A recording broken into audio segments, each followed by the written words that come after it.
Do we need roll call? Yes. Okay, roll call. Iverson. Here. Schatzinger. Here. Hanson. Here. Gallops. Here. Kane. Here. Gotsky. Here. Sorensen. Here. Split. Here. All here. We have quorum. All right, let's start the budget. Adam.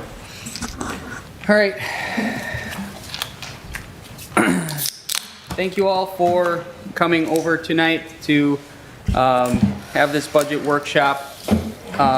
So on your desks, you have two documents. One is the actual budget, so please use that one that was on your desk. And then the second thing is a copy of this presentation that we will go over.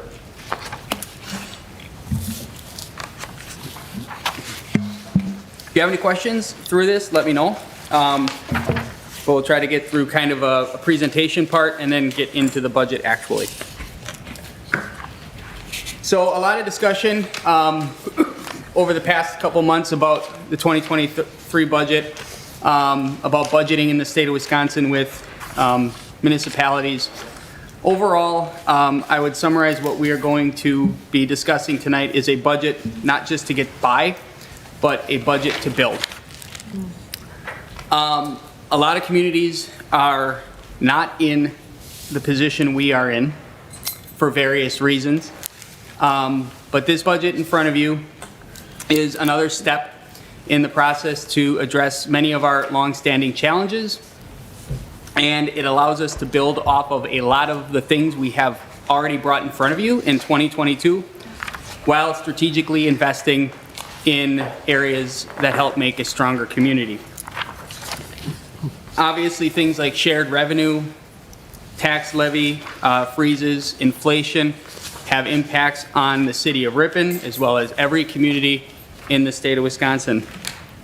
Like I said, we're in a bit of a fortunate position based on some of the things that have occurred in the past. Whether they be positive things or negative things, I'll let you make the determination on that. But right now, it tends to be a positive for the 2023 budget.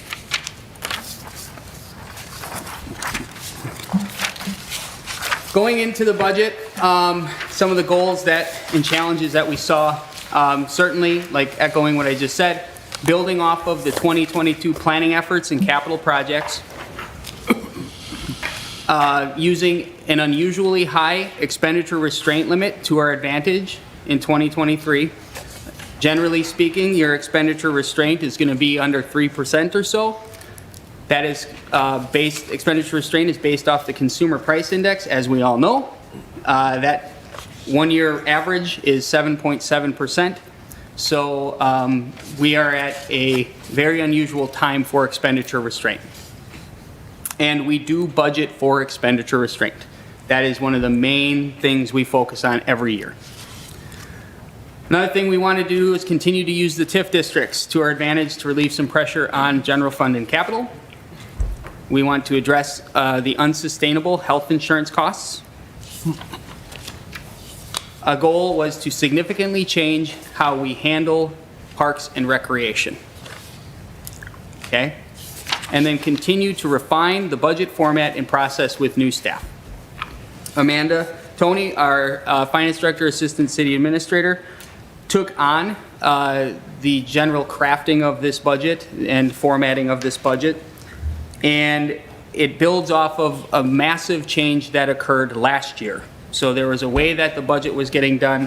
Frankly, it needed to be changed to sort of simplify the process. So we started that change.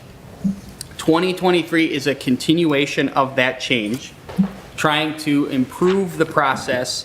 So some things may look a little funny at times, or like, why is this down so much? Or why is this up so much? A lot of that has to do with reallocation of priorities and or funds or personnel, classifications of certain personnel in certain places, and just trying to correctly allocate resources within the budget to reflect our actual operation, which can be difficult at times, but we're trying to basically put everything in the best place we can.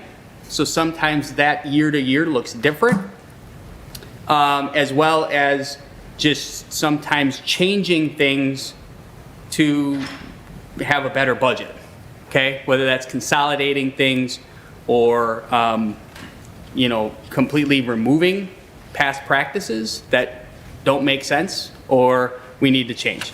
So, so some things look a little funny at times, but ultimately that is mostly a product of the continued process improvement and formatting improvement.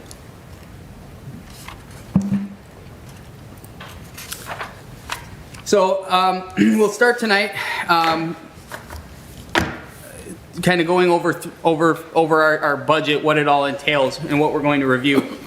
You can see here we have the general fund, special revenue funds, debt service fund, capital improvement funds, and then business improvement district. Utility funds, we will review on Tuesday. We'll get you a copy of that ASAP. That's a kind of a tricky one, and we're continuing to try to work through that one. But we promise to get to that to you next week. So we'll kind of go through each of these budgets step by step. We'll kind of go from the PowerPoint into the budget. So I'll try to call page numbers out to make sure that, you know, we're all kind of in the same place. But this is the focus of tonight.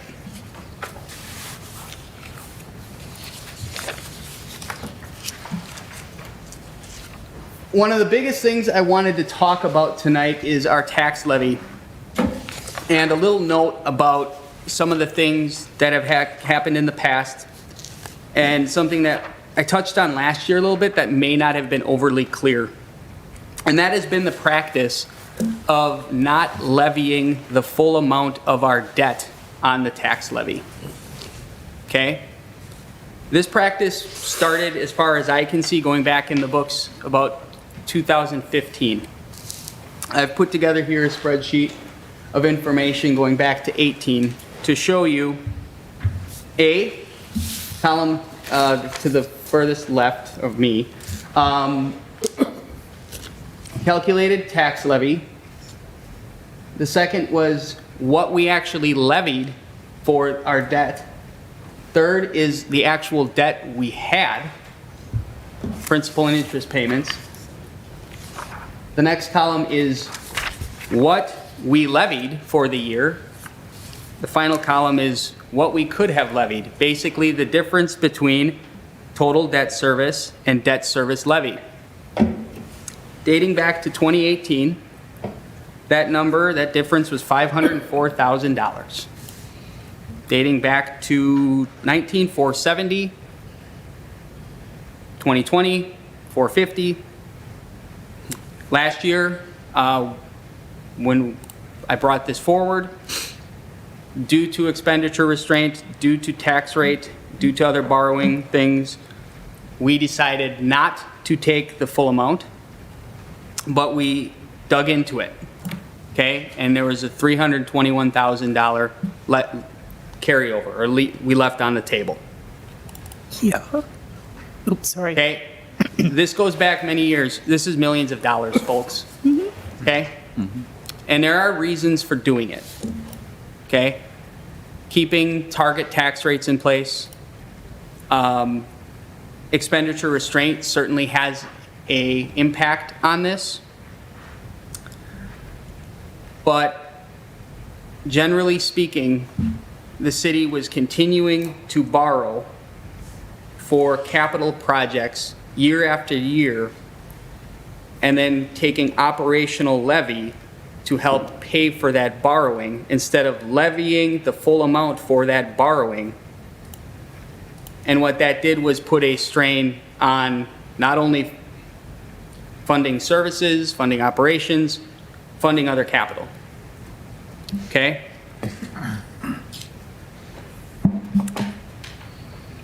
So this budget proposes to move the full levy amount of the debt to the tax levy. That has a significant impact on our general fund budget.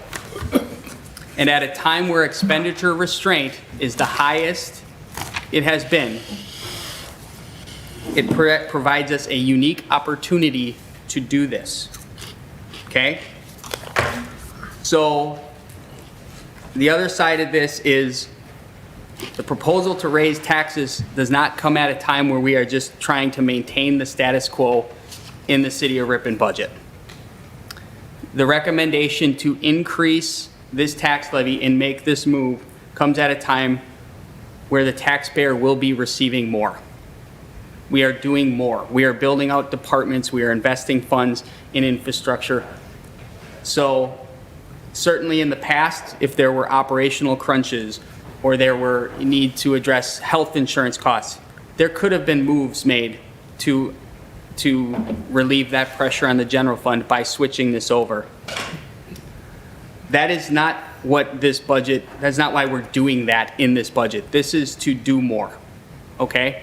And it is to build off of a lot of the things that we have started this past year, or in 2022. So this is a big thing. And we'll talk a little bit about our debt later, but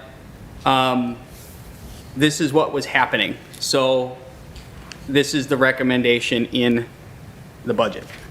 Any questions on that specific topic alone? Because it is sort of a kind of a finer detail and complex thing, but not really. But, okay. It's the way it should be done.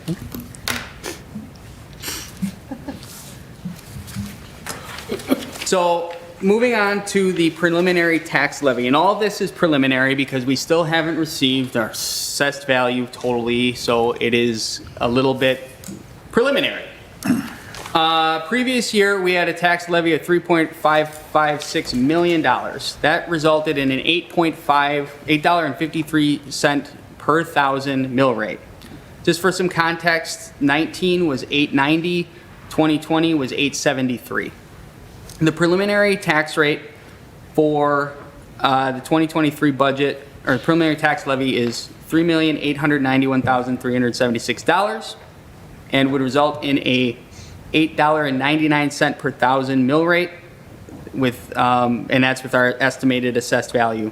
The goal truly was to keep things under $9 per thousand. So I will also mention that this preliminary tax levy does include a component of borrowing for the plow truck we just purchased, like we were sort of planning on doing. So that was built into this. You can then see that that's a 46-cent per thousand dollar of value mill rate increase. So a $100,000 home, that's 46 bucks. Okay? I think the median home value in Ripon hovers around $100,000. So, you know, if you have a $200,000 house, times that by 2. $300,000 house, times that by 3. You have your overall levy on the side here, how we split it up. As you can see, debt service takes $733,000, general fund 2.699, and then we do allocate money directly from the tax levy to the library fund, and that in this is $448,000. So we are also allowed to increase our tax levy based on net new construction. Okay? That this year was 0.644%, or $19,873. So just kind of perspective on that, our debt is the reason why it's growing. Okay? A lot of other communities aren't in that position because they're already levying for their debt, and they would be stuck to net new construction. Obviously a different story here, but that is sort of one of the challenges in budgeting for cities and villages and townships across the state. But overall, the shift in the levy to fully fund general fund debt provides the general fund an additional $391,000. Okay. We live off of obviously tax levy and shared revenue. Shared revenue looks like it's going to be up about 2%. We are still waiting for our transportation aid and our connecting highway aid. We anticipate a small bump there. Our general shared revenue increased by 1.93%, or $31,095. State transportation aid, like I said, we anticipate that to be a little bit higher than last year, but we have a placeholder of 2.5% and 5% for those numbers. And then we have video service provider aid that is flat for 2023. That was a new aid provided last year to offset the decline in franchise fees for our cable TV channel. So that's kind of our shared revenue trend. We'll finalize those numbers once we get transportation aid. I wanted to share a little bit more about shared revenue, just because I think it's an important, very important topic. As you can see here, you have on the left-hand side, the notice of shared revenue for 2023.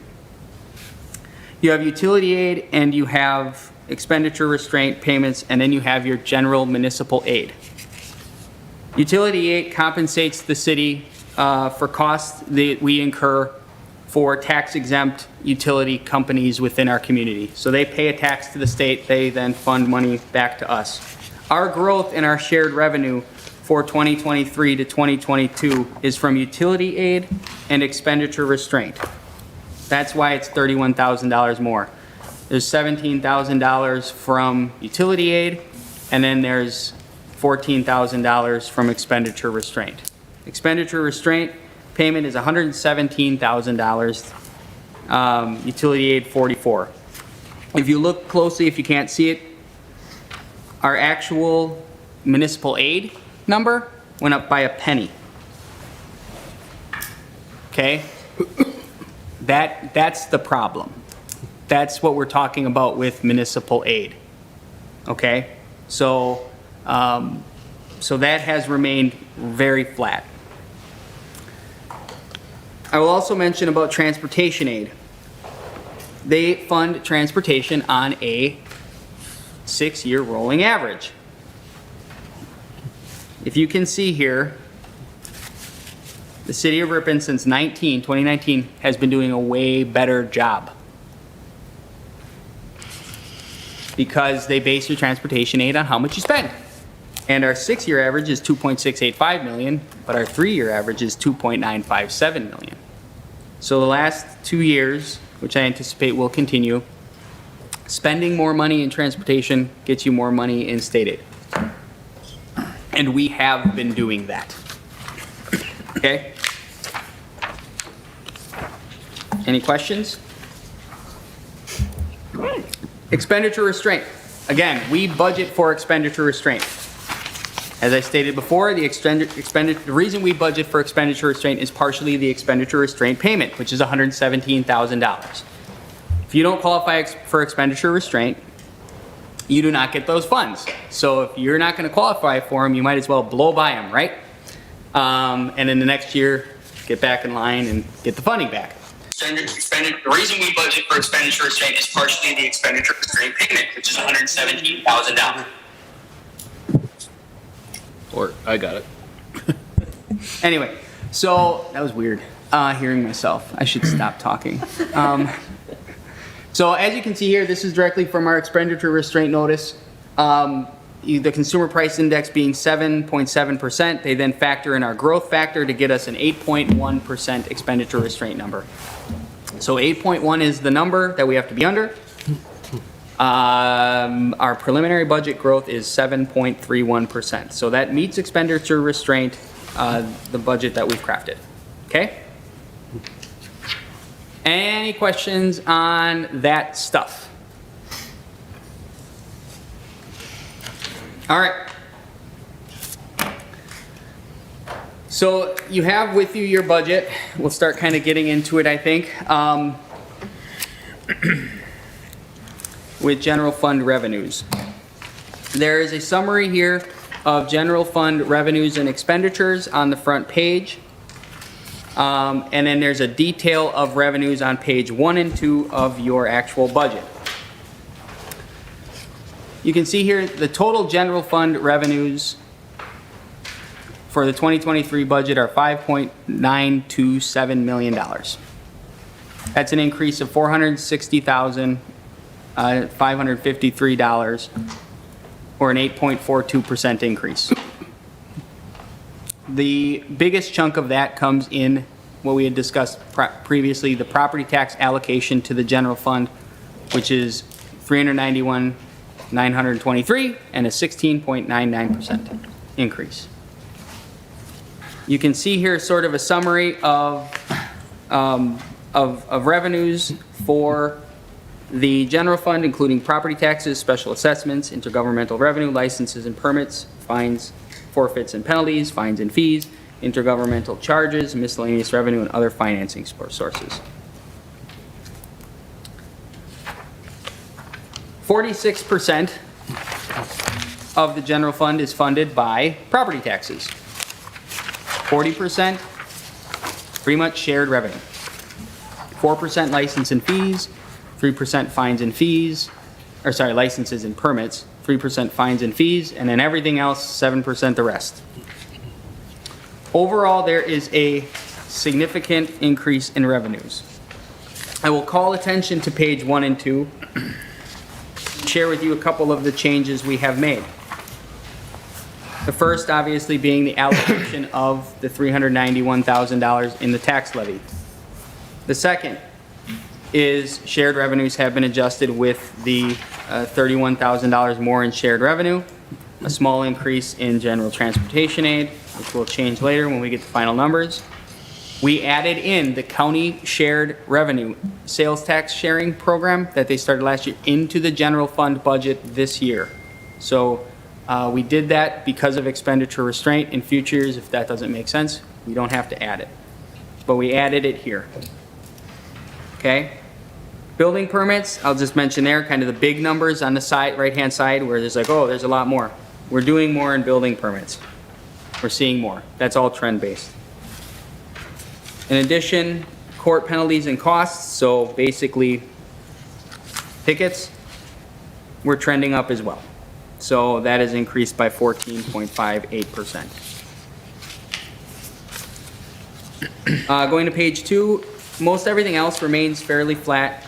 Couple things here and there that we trend from a trend perspective are just under budget from previous years, so you're increasing them, so including refuse and garbage collection, so that's additional sale of refuse or collection services that we provide.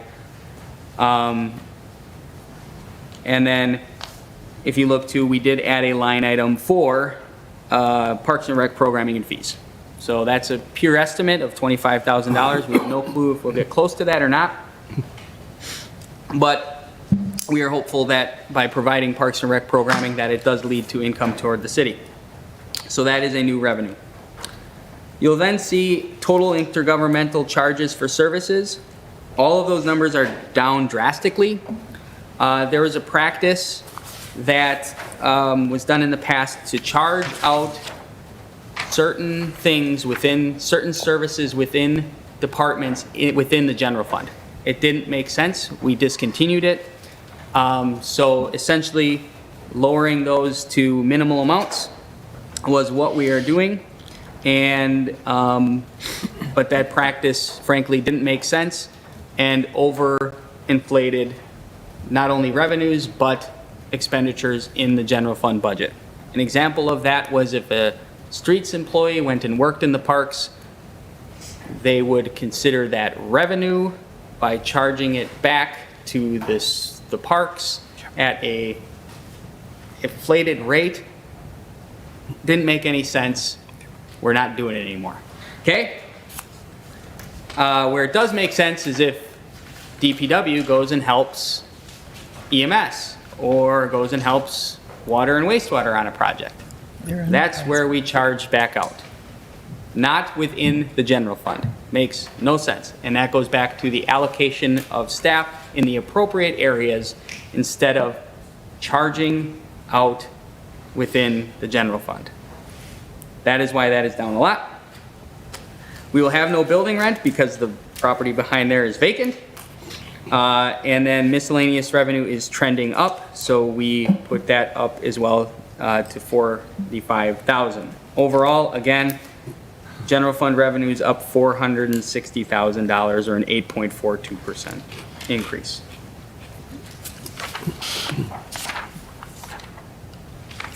Any questions on general fund revenues?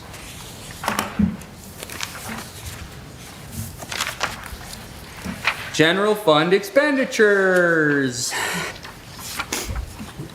All right, so you'll see here, this is a graph of the summary as well of our expenditures for the general fund. Total 2023 general fund expenditures total $5,926,802 or a 8.55% increase. Dollar figure $466,691. Again, expenditure restraint 7.3 of an allowable 8.1, and that does include the library allocation. So our library allocation does get factored into the expenditure restraint formula. Okay. From an overall, where are our general fund dollars going? 34% go to the police. 30% go to public works. 33% go to public works. 9% administration, 7% library, 6% fire department, 3% parks and recreation senior center combined. And then 8% go to the remaining legislative, city attorney, elections, what else? Cable TV, so on and so forth, inspections. So that's sort of the breakdown. So the vast majority of the general fund expenditures fund police and public works.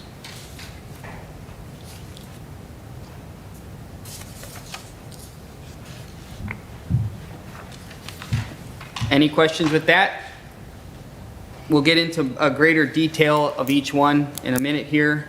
But before that, we'll talk a little bit about some of the things that are included in the budget, including wages and benefits and staffing. The 2023 budget includes the following wage increases. General employees and represented employees, 3%. There is a increase for 3 positions, public safety salary adjustments for the police chief, police captain, and EMS chief of 5.5% approximately. The reason for that is because there have been other salaried positions that have outpaced those positions since taking on the job. So in the last year, replacing salaried positions, we have had to increase those amounts. Those individuals in those positions never saw that level of bump, as well as from a police perspective, with represented employees getting certain things in their collective bargaining agreement, we need to make sure that our public safety management is taken care of as well, okay? So that is included in this budget. The only other significant wage increase beyond the 3% is to our crossing guards. I will mention that. They will be bumped in this budget to $12.50 from $11.34. So I just want to be clear that that is in there. So that is a 9.28% increase, but God bless them, right? So, all right, so that is in the budget as presented to you, those numbers. Health insurance. The 2023 budget includes health insurance premiums based off the state health plan. That certainly is a bit of a change. We do have a good opportunity to get into the state health plan. We also do have numbers in terms of what that will cost. It is generally less than our current premiums. And there will be a needed adjustment to the employee contribution entering the state health plan. So employees would go from the $100, $150, $200 share for the health plan to a 12%, 88% split, okay, for all full-time employees, other than union. police union would stay at 100, 200. Open enrollment is through the 19th of October for the state health plan. If we get the number of required participants into the state health plan, we will go to the state health plan. If we don't, it could get very, very, very challenging and downright ugly. Okay? So just some perspective. I was on a panel with the mayor from Oshkosh. City of Oshkosh saw an 18% increase in their premiums coming into 2023. An 18% increase for the city of Ripon would cost about $180,000 to $200,000. So it would put the cost of health insurance significantly out of whack with what the state health plan is currently offering. So we need to get to the state health plan. Obviously, that's the goal, and that's why there's open enrollment. But it is going to be very challenging if we do not get there. That's what I predict. I don't know if I will be right. But if last year was any indication, we need to get to the state health plan. From a staffing level, there are 2 positions added in this budget, including a Parks and Rec director and a paramedic captain. One is on the general fund, the other is on EMS. Just to talk a little bit about future budgets, we do really need to maintain remain competitive with wage rates, look at wage studies, and ensure that our employees are being compensated. And we really need to look at establishing merit pay or pay for performance. Okay? In addition to that, benefit-wise, the state health plan provides stability. If we don't get in, we will be looking at additional benefit changes in the 2023 budget and or how we structure benefits potentially very significantly. Future staffing, really the 2 that we just need to keep an eye on would be the addition of a second police school resource officer, which would come at a cost share with the school district, as well as monitoring our EMS staffing needs. Okay? Those 2 positions in the future are what we should be, or what we are looking out toward. Any questions about wages, benefits, staffing? One question, Yes. on healthcare, how close are we to getting people signed up so we can get the state healthcare? Is it We'll know way by the- behind, or? Yep, so we'll know by the 19th, and essentially, we have 54 eligible WRS employees. We have to have 35 to get in. We currently cover more than that in our current health plan, but we have people leaving and analyzing whether they should stay. So we can lose a few. It's going to be hard to gain a couple to offset that. But we are actively providing information, and eventually, Ellen and Doug, we will have a handbook change, meeting to review kind of how this plays out, to have our handbook change to reflect the direction we go. If it's the state health plan, that's one handbook. If it's not the state health plan, it could be a completely different handbook change. But I think previous numbers indicated we wouldn't get in. The actual WRS eligible employees being 54, meaning 35, there is a very good chance that we get in. Okay. You know, and it may be by 1, we may miss it by 1, but we are not at this point trying to incentivize people to leave. It actually is a very good plan and provides stable rates as well as declining rates over the next 2-year period. Yep. With the surcharge. Okay. Okay?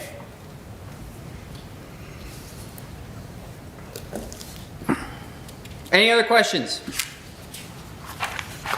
All right, so what we'll do now is we'll sort of go, I don't know if I should change to the actual budget. I don't know if we have to. Maybe we can just, I'll call out the page number and we'll go from there.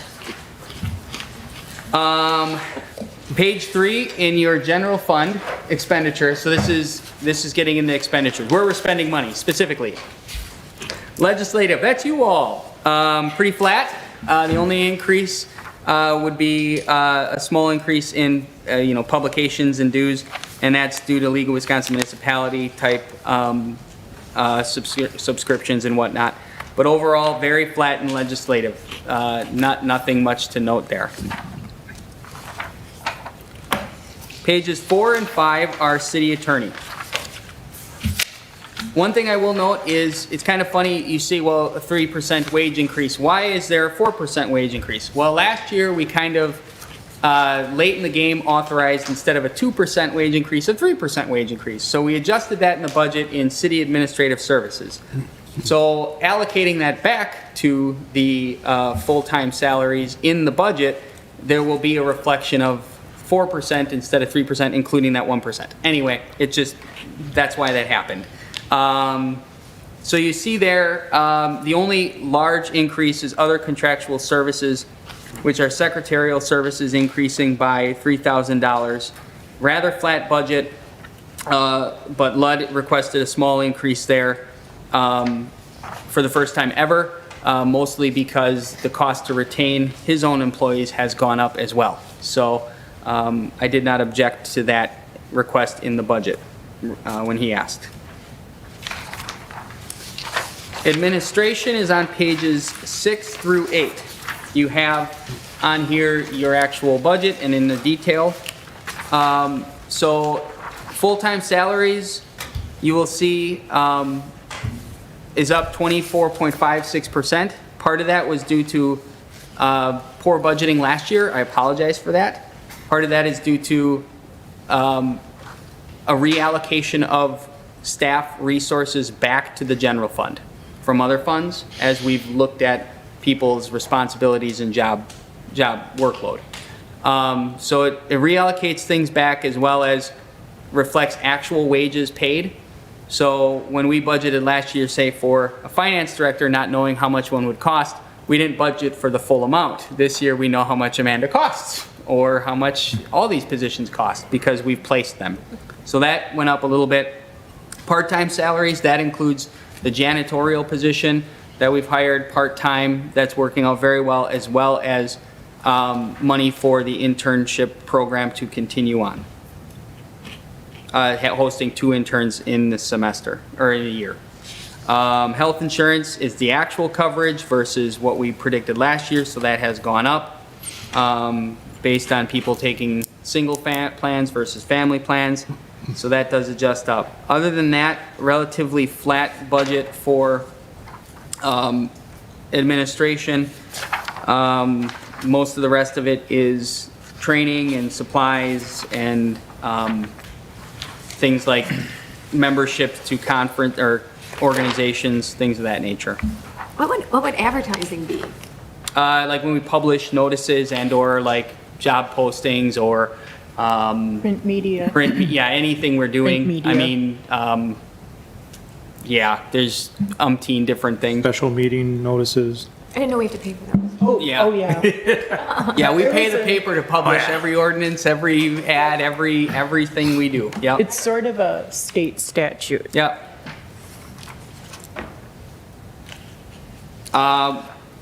Okay, if nothing there, elections.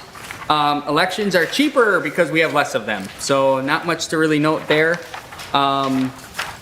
You know, I think this year we had 4 or 5 elections, 4. Yeah, so next year we only have 2, You I had think. 5 because you had a special election. Right, sorry. Yeah. So we'll have less, so less goes there, so that helps for the year at least.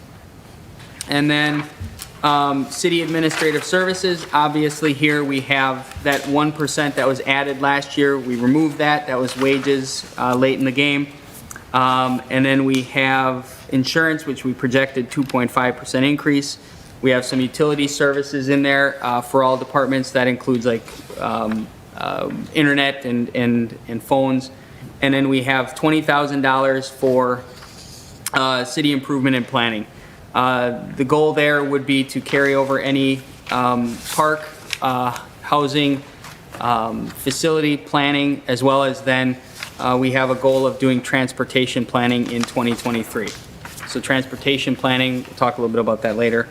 But that is a flexible pot of money. It's down 53% to continue planning efforts and address various needs within the community. That, and the city administrative services kind of catch-all area, so. Any questions there? Police Department, Chief Wallner is here. He can certainly speak to anything if you have any questions. But the Police Department, last year we did make the change and we included emergency management and animal control under Bill's budget. But those are very minor compared to everything else. You will see here a couple highlights would be just from a full-time salary and part-time salary thing or perspective. You know, the part-time salary increase is due to the crossing guard salary increase we talked about. And then if you look at everything else, it's a little bit higher than 3%. I think some of this is an impact of the collective bargaining agreement and the scheduling and how things play out.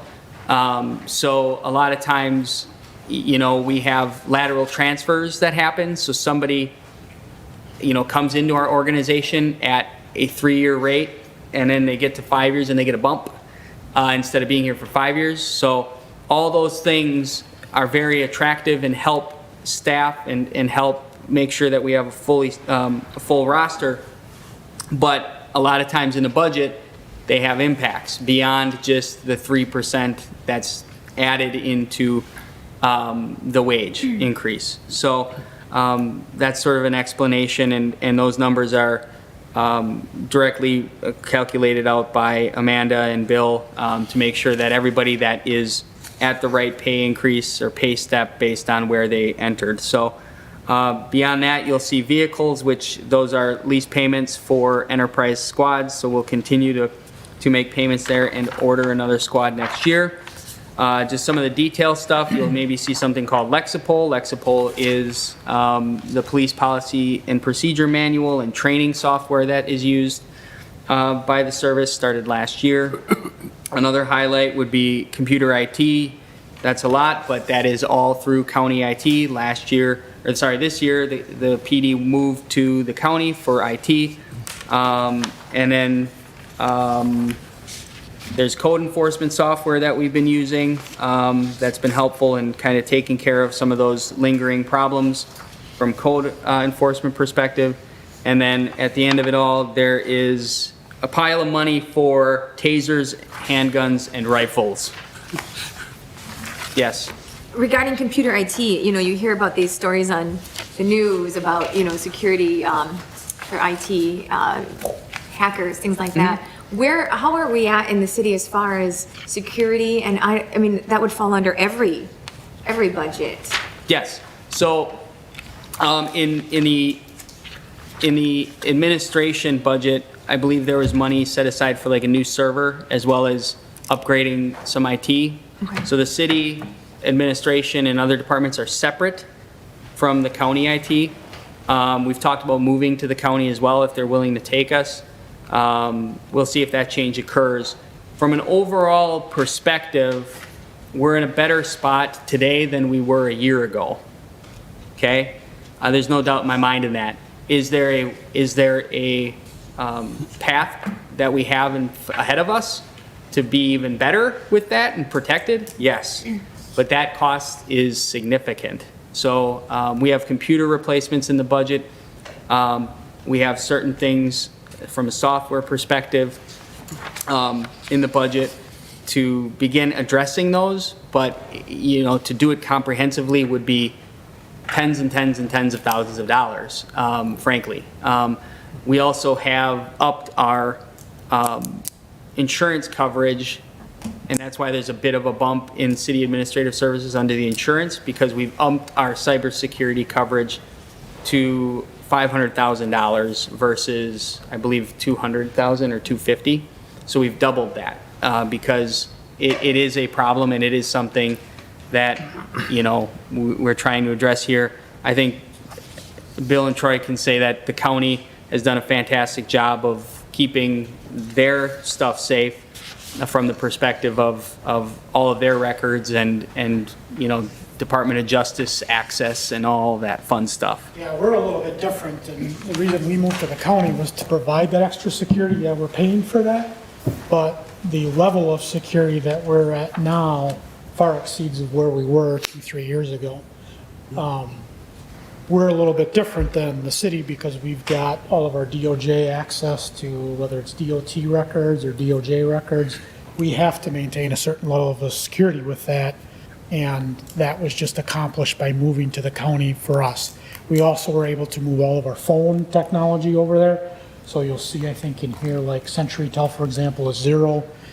Once the dispatch center moved, we were able to eliminate those costs. That's included with that.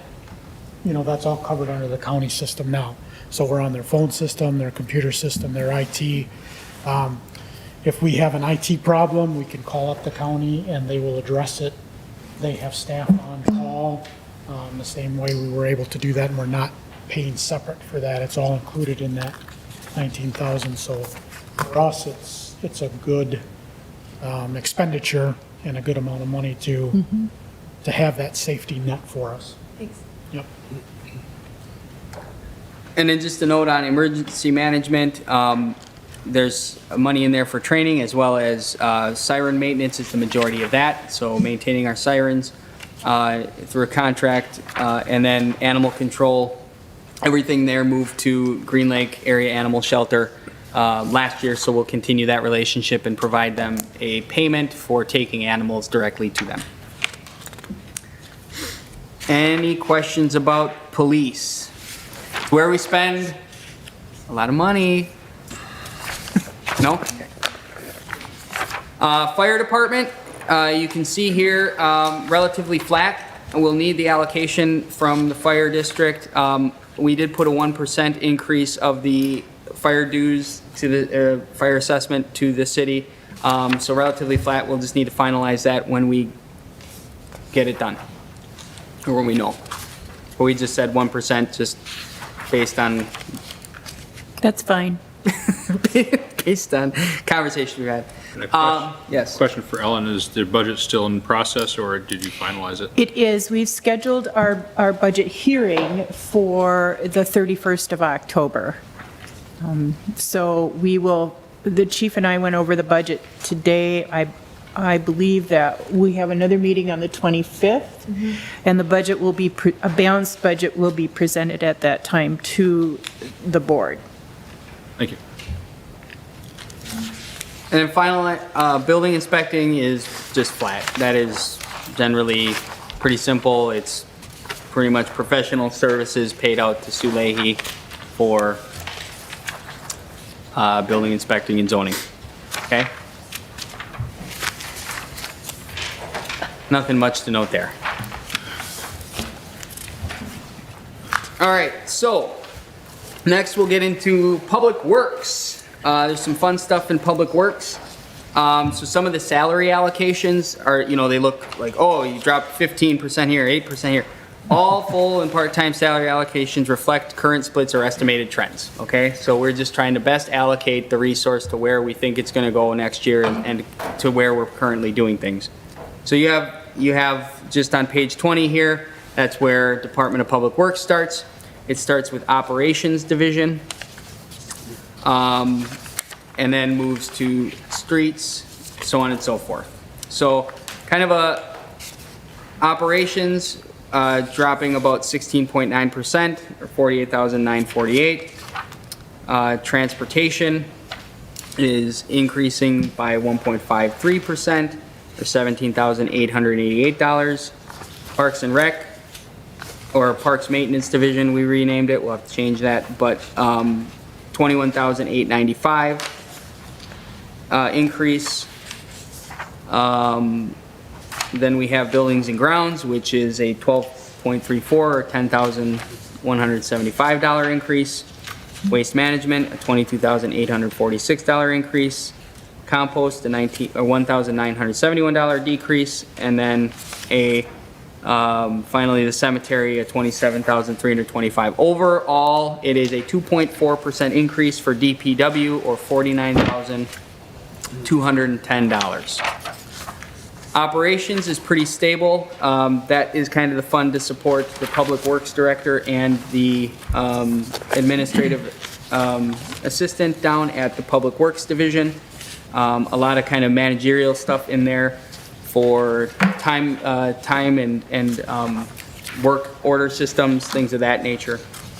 We'll kind of get into more of the street division here. In the street division, there's $13,500 in a engineering/planning.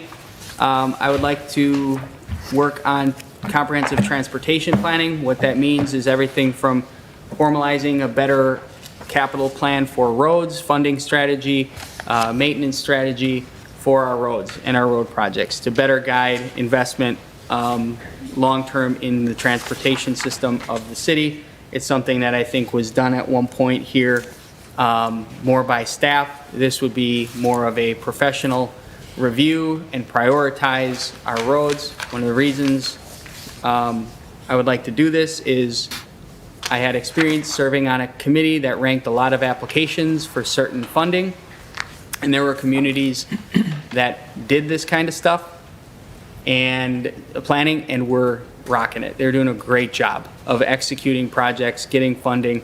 So I think we need to reevaluate and study our entire road network and invest in planning that out to prioritize projects as we move forward. Sort of the same thing we're doing with parks, same thing we're doing with facilities. Transportation would be next. Okay, so we'd want to do some of that planning. We pay a lot in streetlights, about $96,000 a year. I will call attention to repair and maintenance services. We are over doubling or increasing by 128% our maintenance treatment programs with pavement and streets. That includes continuing concrete starting a program to begin addressing West Fond du Lac, the state highway, that side of town, and investing $40,000 there annually to take care of concrete and other patchwork that needs to be done to make sure that that road continues to not see significant decline like on the other side of town on the state highway. Sidewalk maintenance program remains at 40. We then look at things like contracted asphalt paving and crack filling program. Those are above and beyond what city staff do. That is hiring out, sorry, this is page 26. That is hiring out Fond du Lac County. We have established a relationship with them and their highway department to come in and assist. Yes. Just to reiterate that, they showed up on Fenton Street to do a patch, over and done within an hour. Cleaned off, went to pick my kids up, came back about a half hour, 45 minutes later, done and gone. So they did a very good job. Yeah, and so just to, just to talk a little bit about that, the idea here too is you may have seen they came in with a small milling machine. Mm-hmm. So on areas like Carroll and Union, was this year sort of the test year? So the idea there is where we have significant raveling on a street that otherwise is still in decent shape, to address those sections so the road doesn't continue to spread and crumble. So having them come in and do that, as well as our patches, is what we've done. And then crack filling is certainly something that we do as well. But this about triples the amount of crack filling we do in a year, which, as you can see, we are out of the chip seal program business. Like, we're just not doing that because crack filling and those other asphalt paving projects and priorities are where we're going with this. So a lot more money in there, primarily toward the state highway. getting that cleaned up, as well as there's $30,000 in there for a 10% match of a stoplight grant project that we're doing. So all the stoplights, or stop and go lights or intersections with lights on them, will be redone next year. So we have a 10% match in that, so that is in the budget. Beyond that, you have in streets on page 27, you can see how much we pay for salt and brine. And then you can also see that 2 pieces of equipment that we are looking to buy include a skid steer breaker. Yep, A question on the salt. Yep. Is that going to be a realistic number, do you think, this year? yeah, I think so. Okay. Yeah, we have a stockpile, so we just add to it and, keep a certain amount. Okay. So we're adding a skid steer breaker to help with, yes. Do we do the salt in the Watson Street, the downtown, or is that Main Street and the sidewalks? I think Main Street does that with their, Craig does Sidewalks are it. Main Street, Yeah. roads are Okay. Public Works. Craig, the business owners pay Main Street, and then they clear in salt. Or right? you do it yourself. Yeah. You got a choice. You can sign up for the program through Main Street, or individual businesses Yeah. can do it themselves. The reason I ask is I had a business owner say if they could look into, instead of so much salt, maybe some sand, but that is not what we do. That's not our area. no, we'll Got take it. care of the road. They can, Thanks. yep. And then we're also looking at, buying a 60-inch mower, at $14,000 and trading in one. That should be in Parks and Cemetery, but he put it here, I think, because, yeah. So we're buying a mower. And then the vehicles are F-150. We did receive approximately 5 or 6 F-150s. So the lease payments there, and we are going to continue to work with Enterprise to look at our needs for 2023 and to try to replace more vehicles. Vehicles have become increasingly more difficult to get. And then in terms of, that's kind of the summary of the big things in streets. Parks maintenance, I'll call attention to putting money in some tree removal there, $20,000 for tree and stump removal, and then also planting some trees, so $2,500 there. And then playground maintenance, putting $15,000 into playground maintenance. And then I'll also call attention to the other supplies and small equipment, $11,635. I believe that was increased. And that is primarily to continue or to add back in like weed spraying in the parks and things of that nature. So just kind of some things that we kind of cut out, but we're putting back in because we don't want our entire parks to look like a dandelion field, I guess. I will go to buildings and grounds. I think the highlight of buildings and grounds are new garage doors at City Hall downstairs. It's actually really exciting. Will they be louder?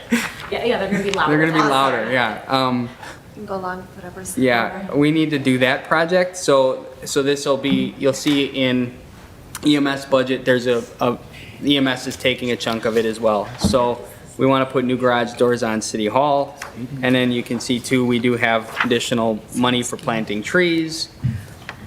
Waste management, what I'll call attention to there is there's an increase in repair and maintenance of supplies, Thanks.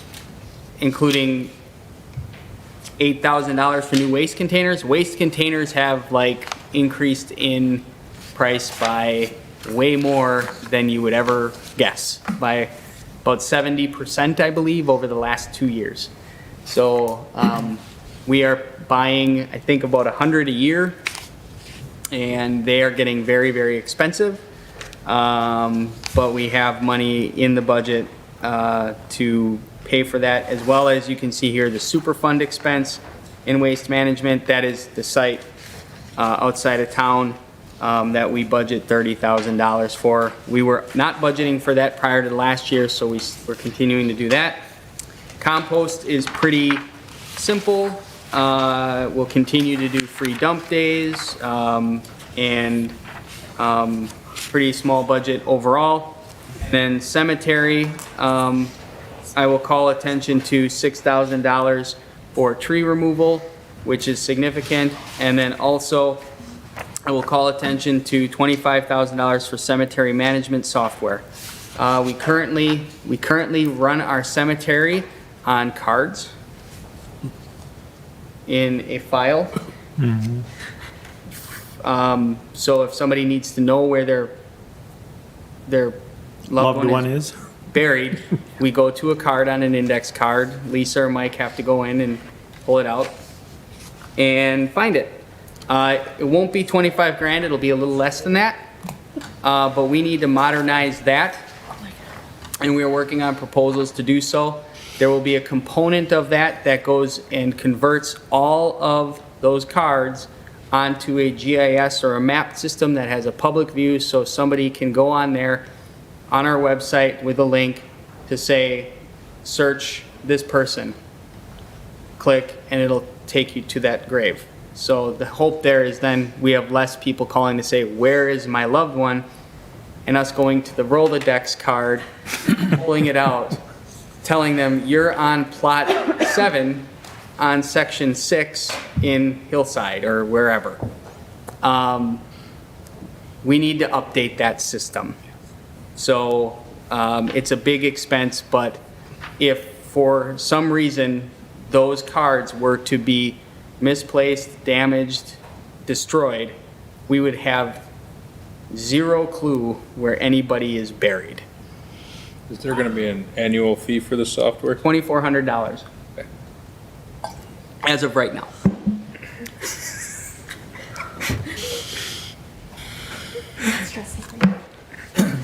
They do have a website, Find a Grave, Yep, and I've used it many times. yep. That comes with that 25,000, right? Well, Find a Grave, I think we've linked out to those.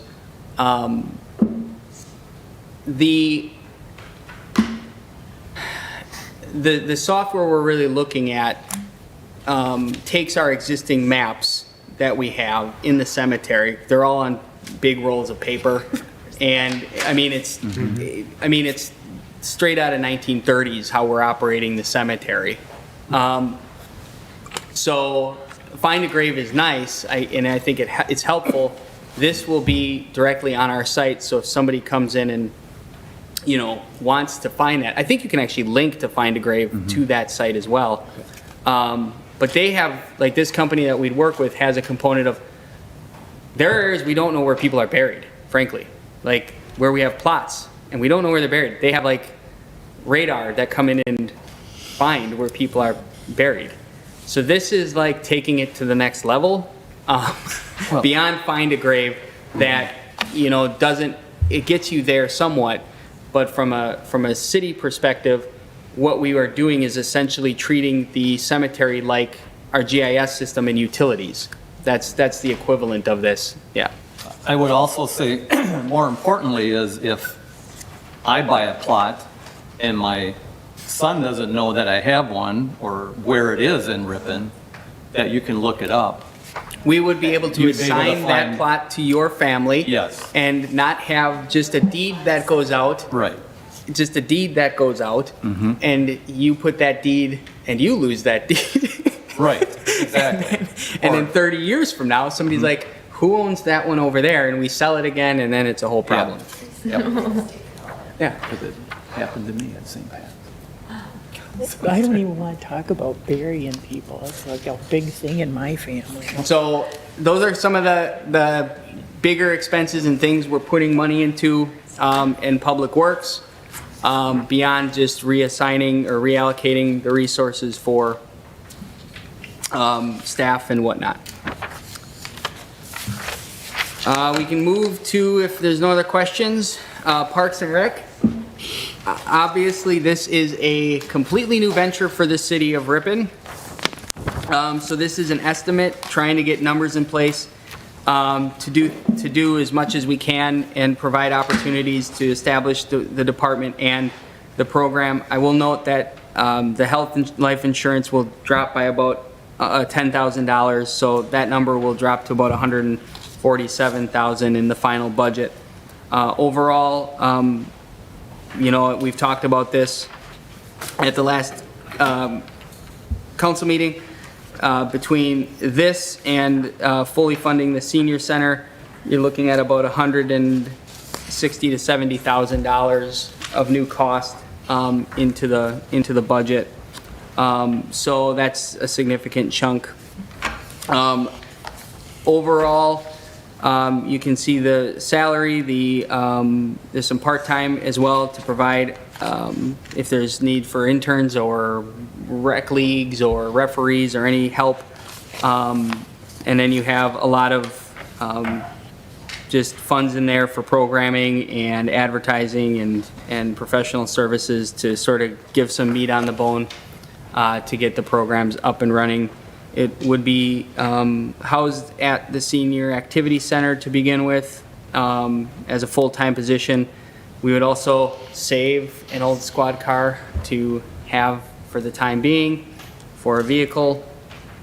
So this is all estimated and new. And we hope it's enough.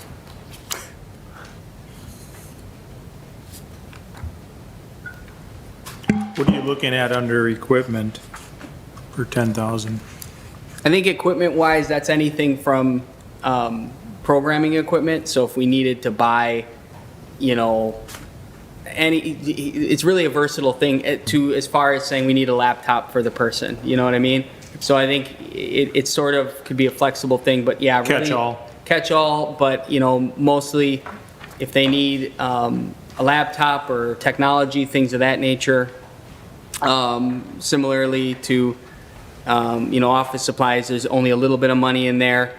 But frankly, we're just sort of, based on what we're seeing in other departments, how things are costing and how things are run, trying to take that trend and put it here, as well as looking at some other budgets from other communities to see what they're spending on things. Ultimately, the majority of all the budget is wages and benefits, but this puts in a decent chunk of money to assist with that extra stuff to get things up and running. Being a new position, you really don't know what to expect, and we don't know what we don't know. exactly. At least there's something there then. And frankly, too, part of this, blends into the Senior Activity Center, where we're increasing that on page 33 here by around $9,500. Those are all estimated for the new building. I think the Parks and Rec, by putting that money there as well, allows us to blend those two together a little bit easier in case there are increased costs there.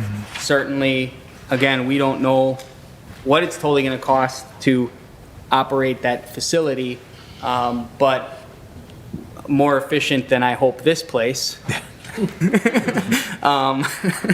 But again, we're putting more money into that area there to tie up some loose ends, as well as just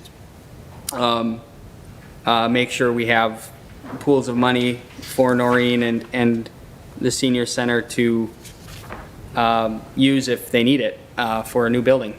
So, yeah. Cable TV, I can just speak to that for a minute. We're looking at an overall reduction in cable TV. Mostly that's based on wages. We're just not seeing in the current year budget the amount of wages being used. So we have pulled that back, and that's just trend based. The rest of it remains relatively flat. Just a couple cuts in a couple areas where there's not being money used. So that is the general fund.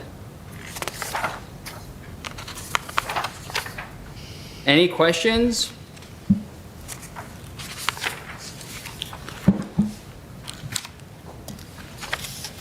Am I on the right slide? Okay. All right. If no questions, we can move into what are called our special revenue funds. We'll start with EMS. So overall in EMS, we're looking at about a 4% increase or 4.17% increase or $31,355 increase in revenues.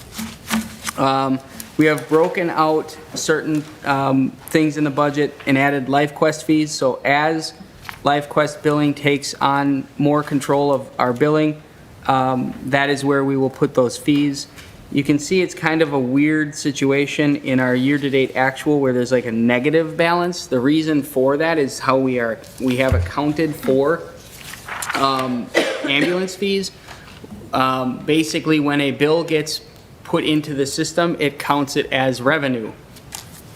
So if there's a $2,000 bill that gets issued, it gets put in as revenue. We then have to collect it. And sometimes we don't collect it all because of Medicaid or Medicare. So when we get $800, that $2,000 becomes a negative $1,200. And that is why it looks that way.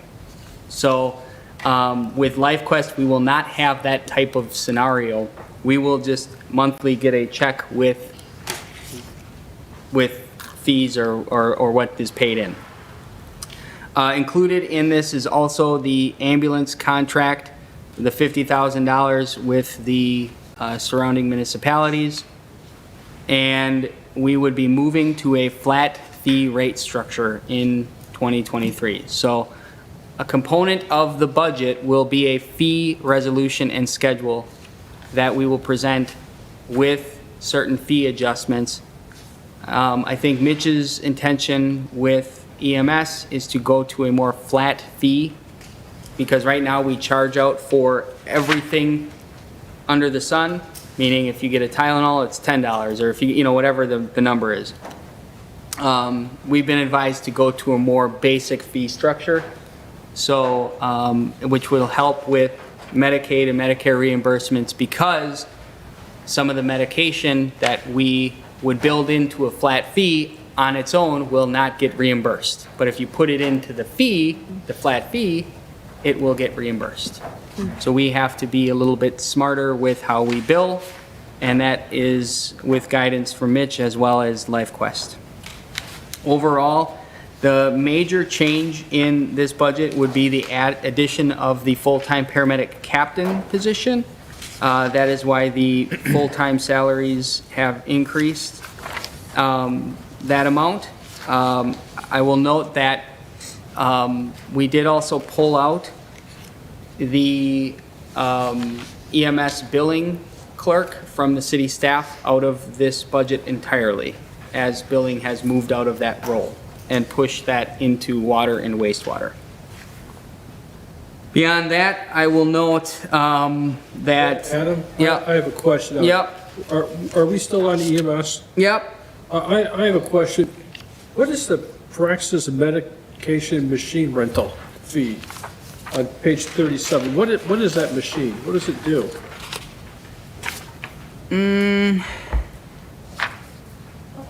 Perfect timing. I have no idea. Mitch. Mitch is here. Perfect. What is the Pyxis medication machine rental?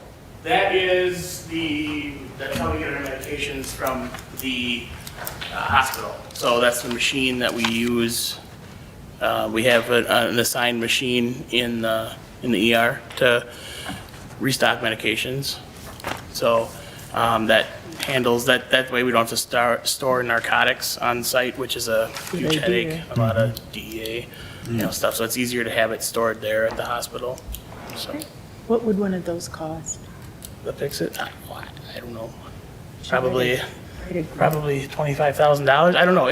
But the benefit of it is to have that. Just write a grant to the foundation. Sure. Okay. Well, we can do that. We took care of it. Yeah, we took care of it. Yeah. All right. Yeah. So that's what that is.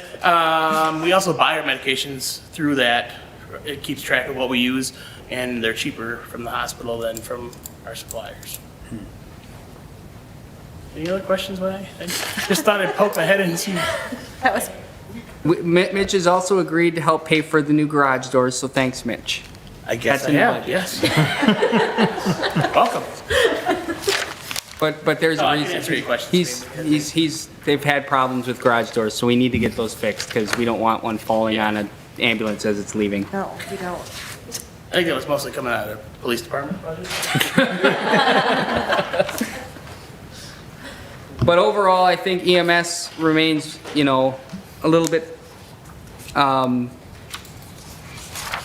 it remains relatively flat from an overall revenue side. In an expenditure side, we're seeing more in obviously, staffing. That's the primary reason for a 19% increase in overall expenses. We do try to put money aside for future, so a replacement fund, we have money going aside for future medical equipment. Any other questions about EMS? We'll get to the additional special revenue funds. So we have the city revolving loan fund. Pretty, not a lot of activity there. There will be next year with TID 4 closing. We'll have our audit done, and the TID will forward money to the city revolving loan fund division. So I do have in here $100,000 for Ripon Build or Ripon Renew. So we hope to do some housing program grants and incentives in 2023 with that funding. Beyond that, really, it is no money in. It sort of sits there, and we have a CDBG loan fund that we pay administrative services out of when we get payments back in, but really not a very active thing for us. Move to taxi. Taxi fund remains a problem that we'll need to address. The cost of the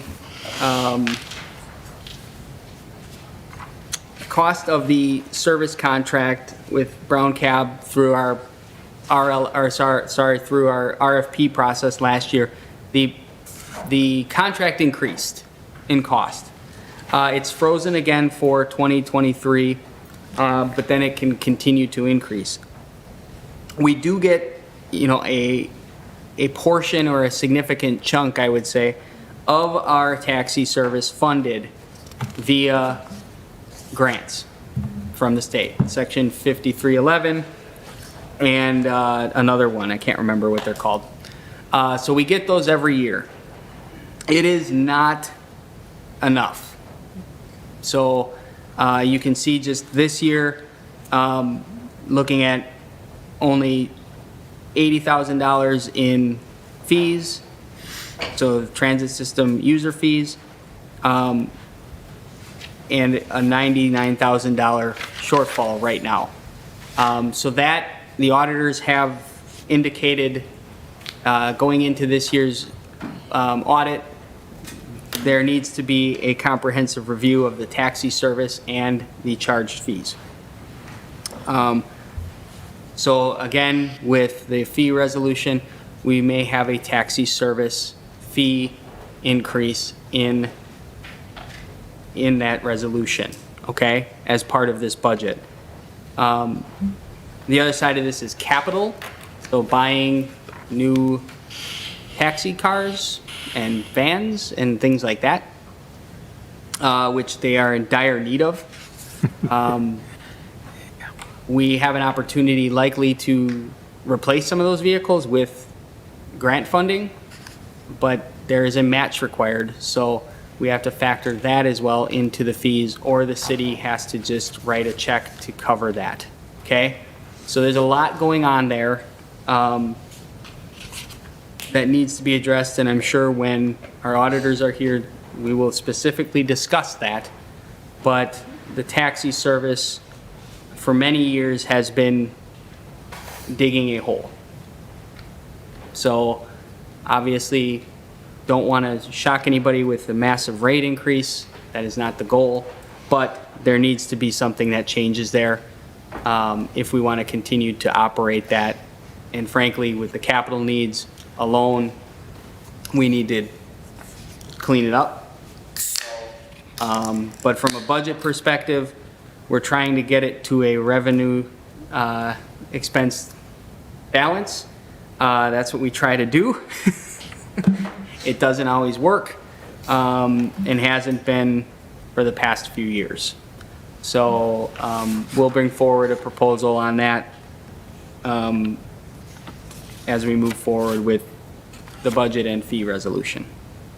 But needs to be addressed. Jolene?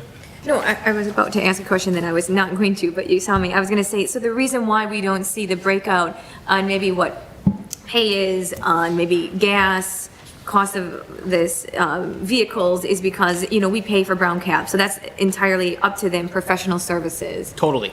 So I think what's hard is it's not like we can even help them think about how to save money. That's all on them. And this is our one service here. Yeah, I mean, everything, and we don't want to go down that road. You know, obviously, too, costs for them in their most recent RFP, you know, we went through a whole RFP process, and we had bids, and they were the most competitive bid.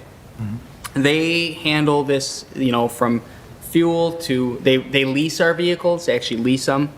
So they don't own vehicles, but they have backup vehicles for when one of ours gets hit or we hit something. And they take care of, like, when that happens, their insurance takes care of it. They hire their employees. They take care of all of it. You know, and their increases came at a time before rapid inflation and gas prices came into play.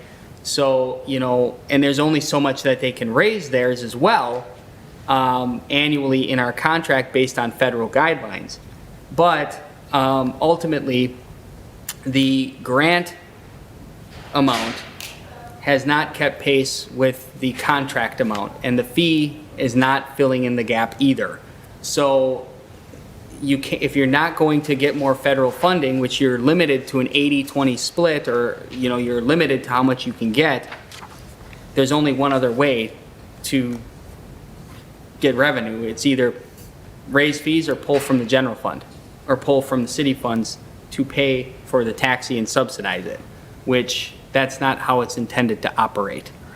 So we'll have to have some conversations there. But from a budget perspective, this is as good as we can predict without opening, yeah. But the auditors will talk about this, so we'll have a bigger conversation in the future about taxi. Adam, Yes, do you know how long it's been since we raised the taxi rates? It's been quite a while, hasn't it? very long while, yes. At least 4 or 5 years. About 5 years. Yeah, That's what I thought. yeah, Okay. it's been a while, so. And yet, we know we have people that still are having trouble affording the rates. And there are tiered rates based on, you know, a normal ride versus I think like a senior ride. So, I mean, there's no good answer there. There just really isn't. But the fund balance there is continuing to go into the negative. So there needs to be a correction at some point, one way. However we get there, we'll have to discuss with the auditors. So we can move on to community promotion, page 42 and 43. So we have on here just kind of a 2.45% increase in overall revenue. You have $125,000 in room tax collection, and then $4,500 in donations. Those are our fireworks donations. We've seen a spike in the number of firework donations. Then you just go to the next page and you see where we spend the money. Of that $125,000, 70% gets turned over directly to the chamber. We have increased the allocation, so then there's 30% left. And how does that 30% get divvied up? So that's everything else. So $8,500 for fireworks. Okay, fireworks are costing more money, but people are also donating more for them, so that's helpful. Historic preservation should be at 3,000. They requested a $1,000 increase, so they're at 3,000. Envision Greater Fond du Lac is at $13,000. Community improvement / streetscape is at $9,500. So that's sort of a versatile fund to help out with probably next year, maybe like the Village Green Enhancement Project, or we used it this past year to help with the streetscape project. So those monies are there to help with one of those sort of special projects that promote the community. And then there's $8,000 for hospitality planning. Well, what's that? That is to fund a hotel study. In talking to Craig Tebon and Mandy at the Chamber,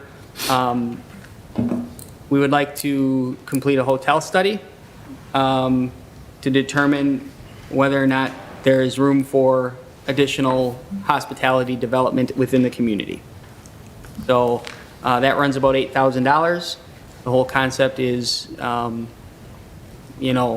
obviously trying to generate more room tax by adding another hotel. But, we currently have about 4 or 5 hotels, maybe 6, and at varying levels. So is there an opportunity to bring in another or improve our existing? That is to drive more stays and people coming here, to drive more revenue for the Community Promotion Fund. Good idea? Okay, we're doing it. Thanks.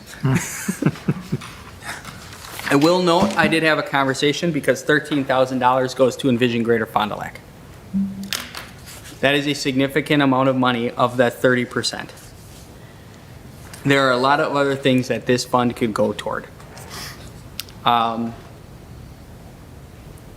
And Envision Greater Fond du Lac received a 50% cut from the city of Fond du Lac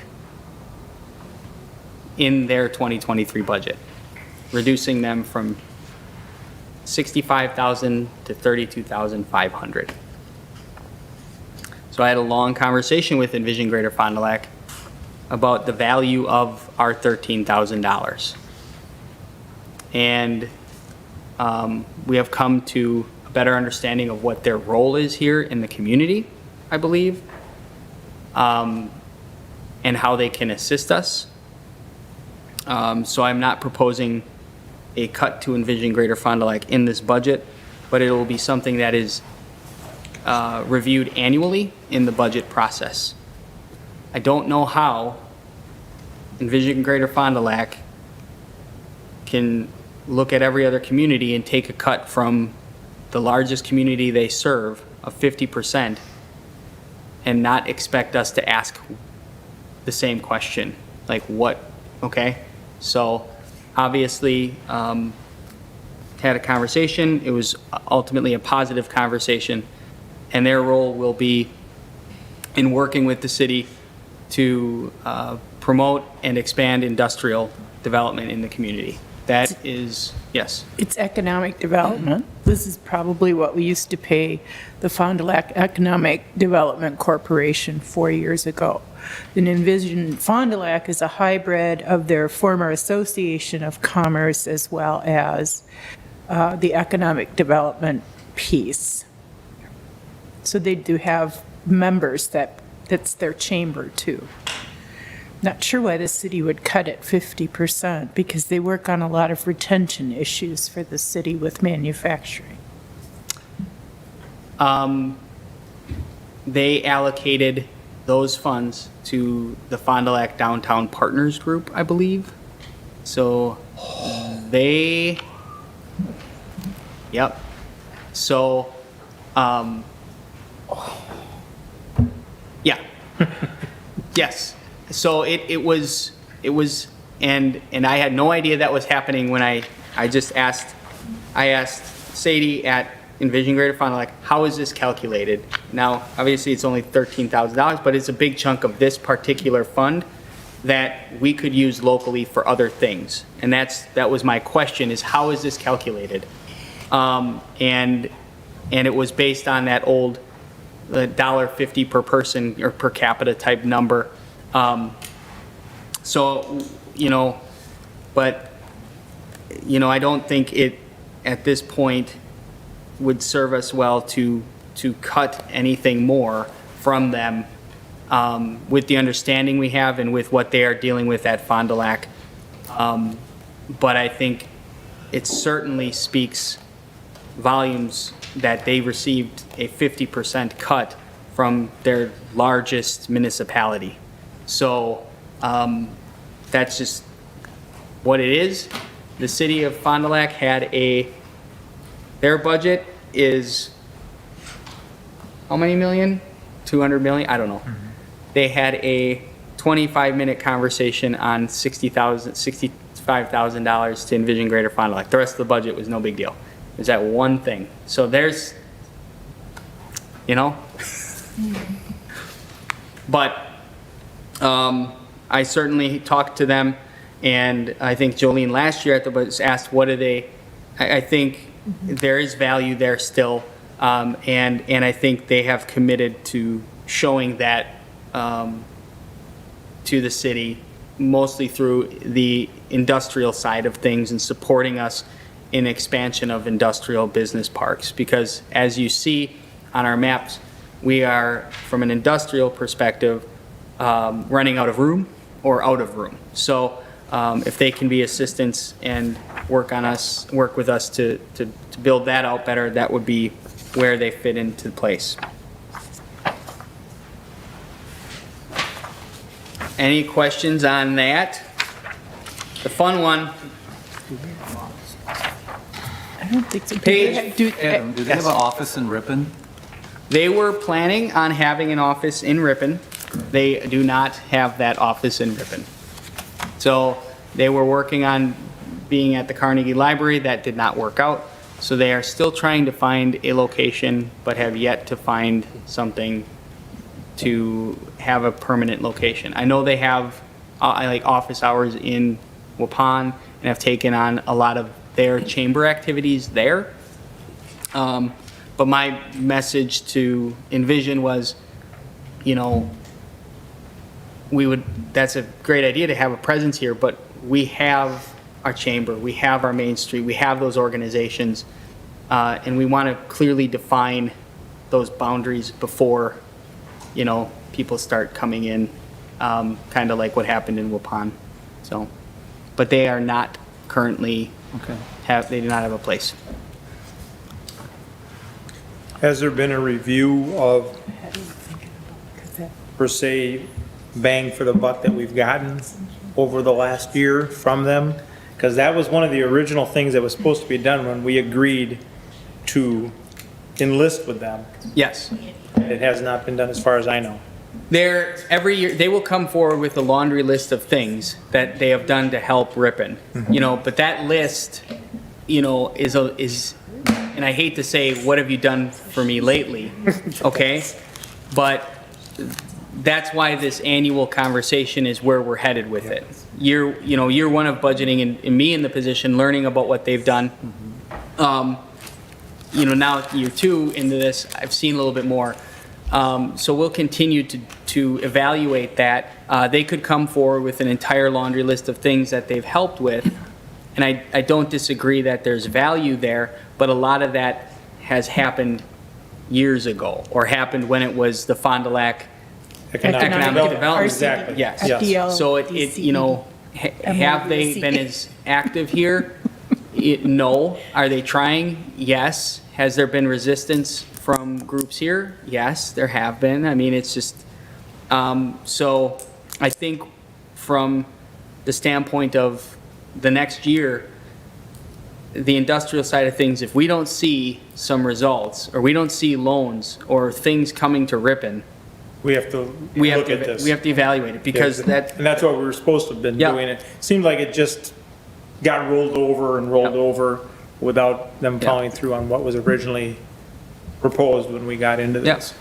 I seem to recall some years ago when it was the Fund like Economic Development Corporation, that this council had the same, what are they doing for us? Or they were supposed to be selling something in where the Alliance warehouse is, a lot there. And, Yeah. and it was there and it was not, it was there, it was not, and we can't tell you who the buyers were. And the council just about threw their hands up in despair and said, like, why the heck are we having you do this? Yep. So I think we need to have this conversation again. What are they doing? What do we need to do? What's going on with it? So hopefully we can find out what we're getting our money for. Yep, and we've scheduled a meeting already for November to talk about some of this stuff, and we'll see. I mean, I think if they establish a permanent office or presence here in Ripon in the next year, that's helpful for their case. But yeah, we'll continue to have this dialogue with them and ensure that that money is going appropriately to causes that couldn't otherwise be spent better locally and within the chamber or Main Street programming or projects.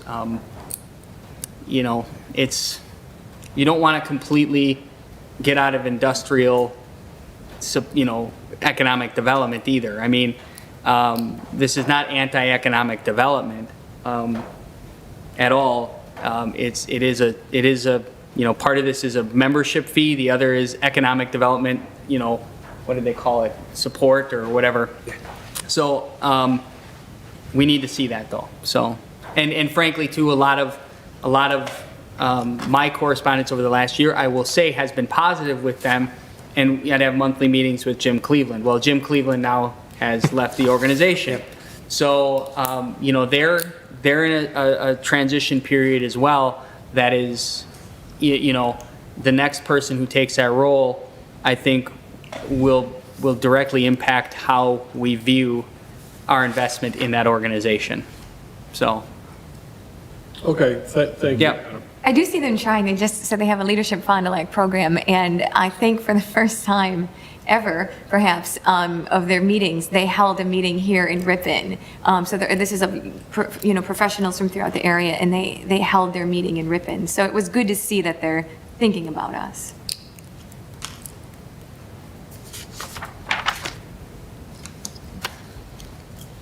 With that, we can go to the recycling fee and recycling fund. The recycling fee needs to increase in 2023. Sorry, but fuel surcharges, contractor costs to collect recycling, we are proposing a 21% increase from $10.50 per quarter to $12.75 per quarter. You can just see in our current year-to-date actual from the end of September, we are $13,000 under. Okay, so the goal of pulling out the recycling fund last year into a special revenue fund was to establish it as a money in, money out, keep it off of the general fund, so if you have to raise a recycling fee, it doesn't raise your cost. $109,000 is what we about need to be taking in, and we are on pace to not collect that. We're on pace to collect about $90,000 in 2022. The contract is on pace to be about $110,000. So, $12.75, that's $2.25 per quarter times 4 is, somebody do math. $51. Well, no, it's $2.25 times 4. Oh, the whole year is $9. $51. Roughly $10. So $9, Yeah. okay? The total year cost is $51. Yes. Does the $109,000 in the budget reflect the increased fee? Yes. So again, the fee resolution will have a recommendation of that. Does this also go into our special recycling canisters throughout the city that are not just, for people's homes and businesses, but the ones in public spaces? How does that play into? Which ones? Like the I'm thinking downtown about- Like downtown? Yeah, downtown. Well, we're recycling those, but that's done through Public Works Right. down there. Okay, that's what I was. So I think we okay. have a dumpster, we collect them, and then they get picked up as well. Okay. Or, but if anybody throws garbage in the recycling and it ruins it all. So, but no, that doesn't have any bearing on that. Okay.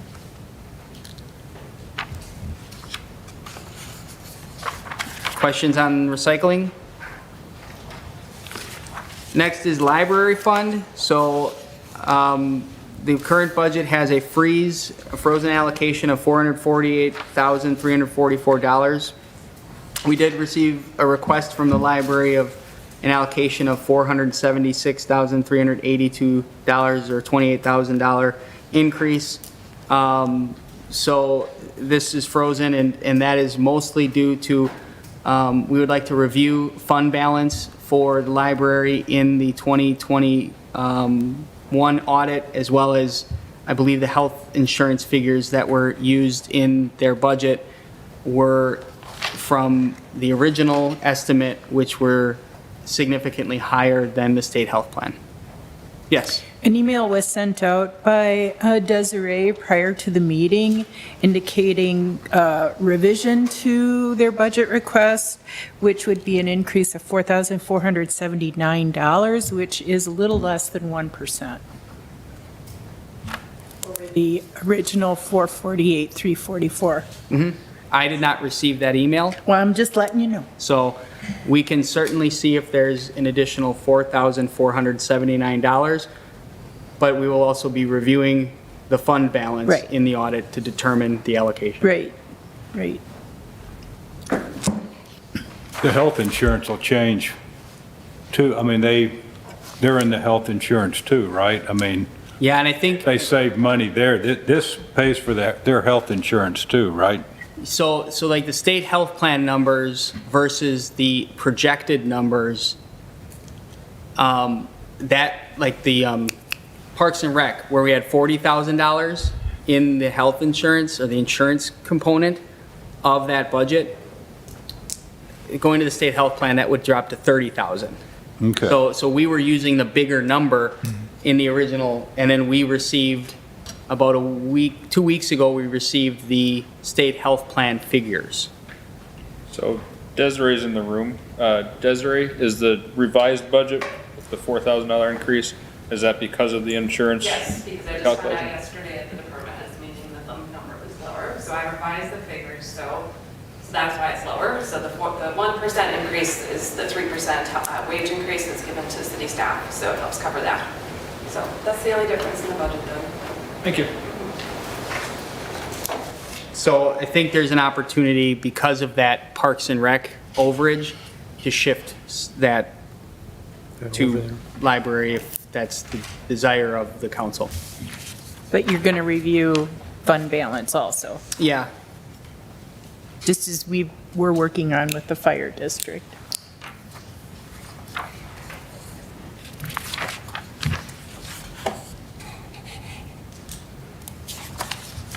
all right.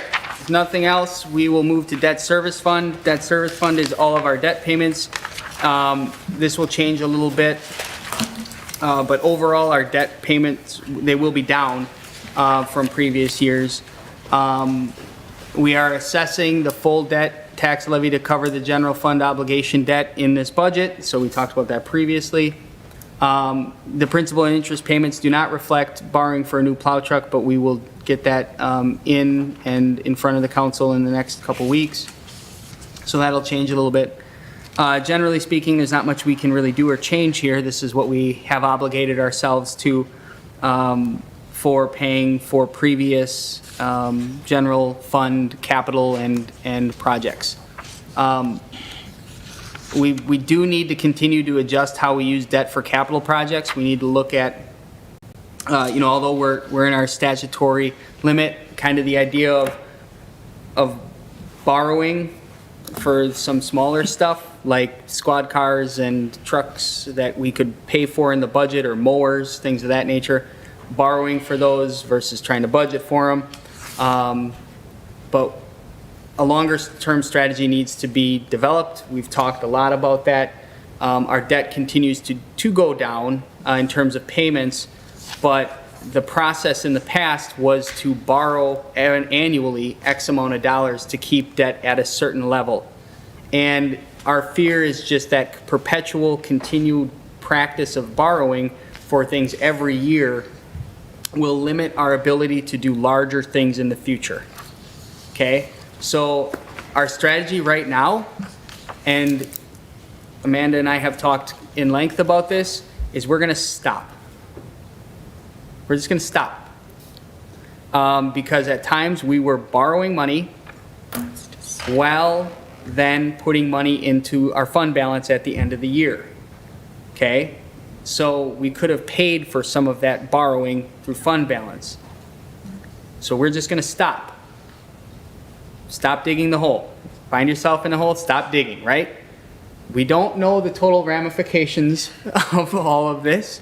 Borrowing for the plow truck is something that we feel is a broad benefit, and we need to do to get that that funded.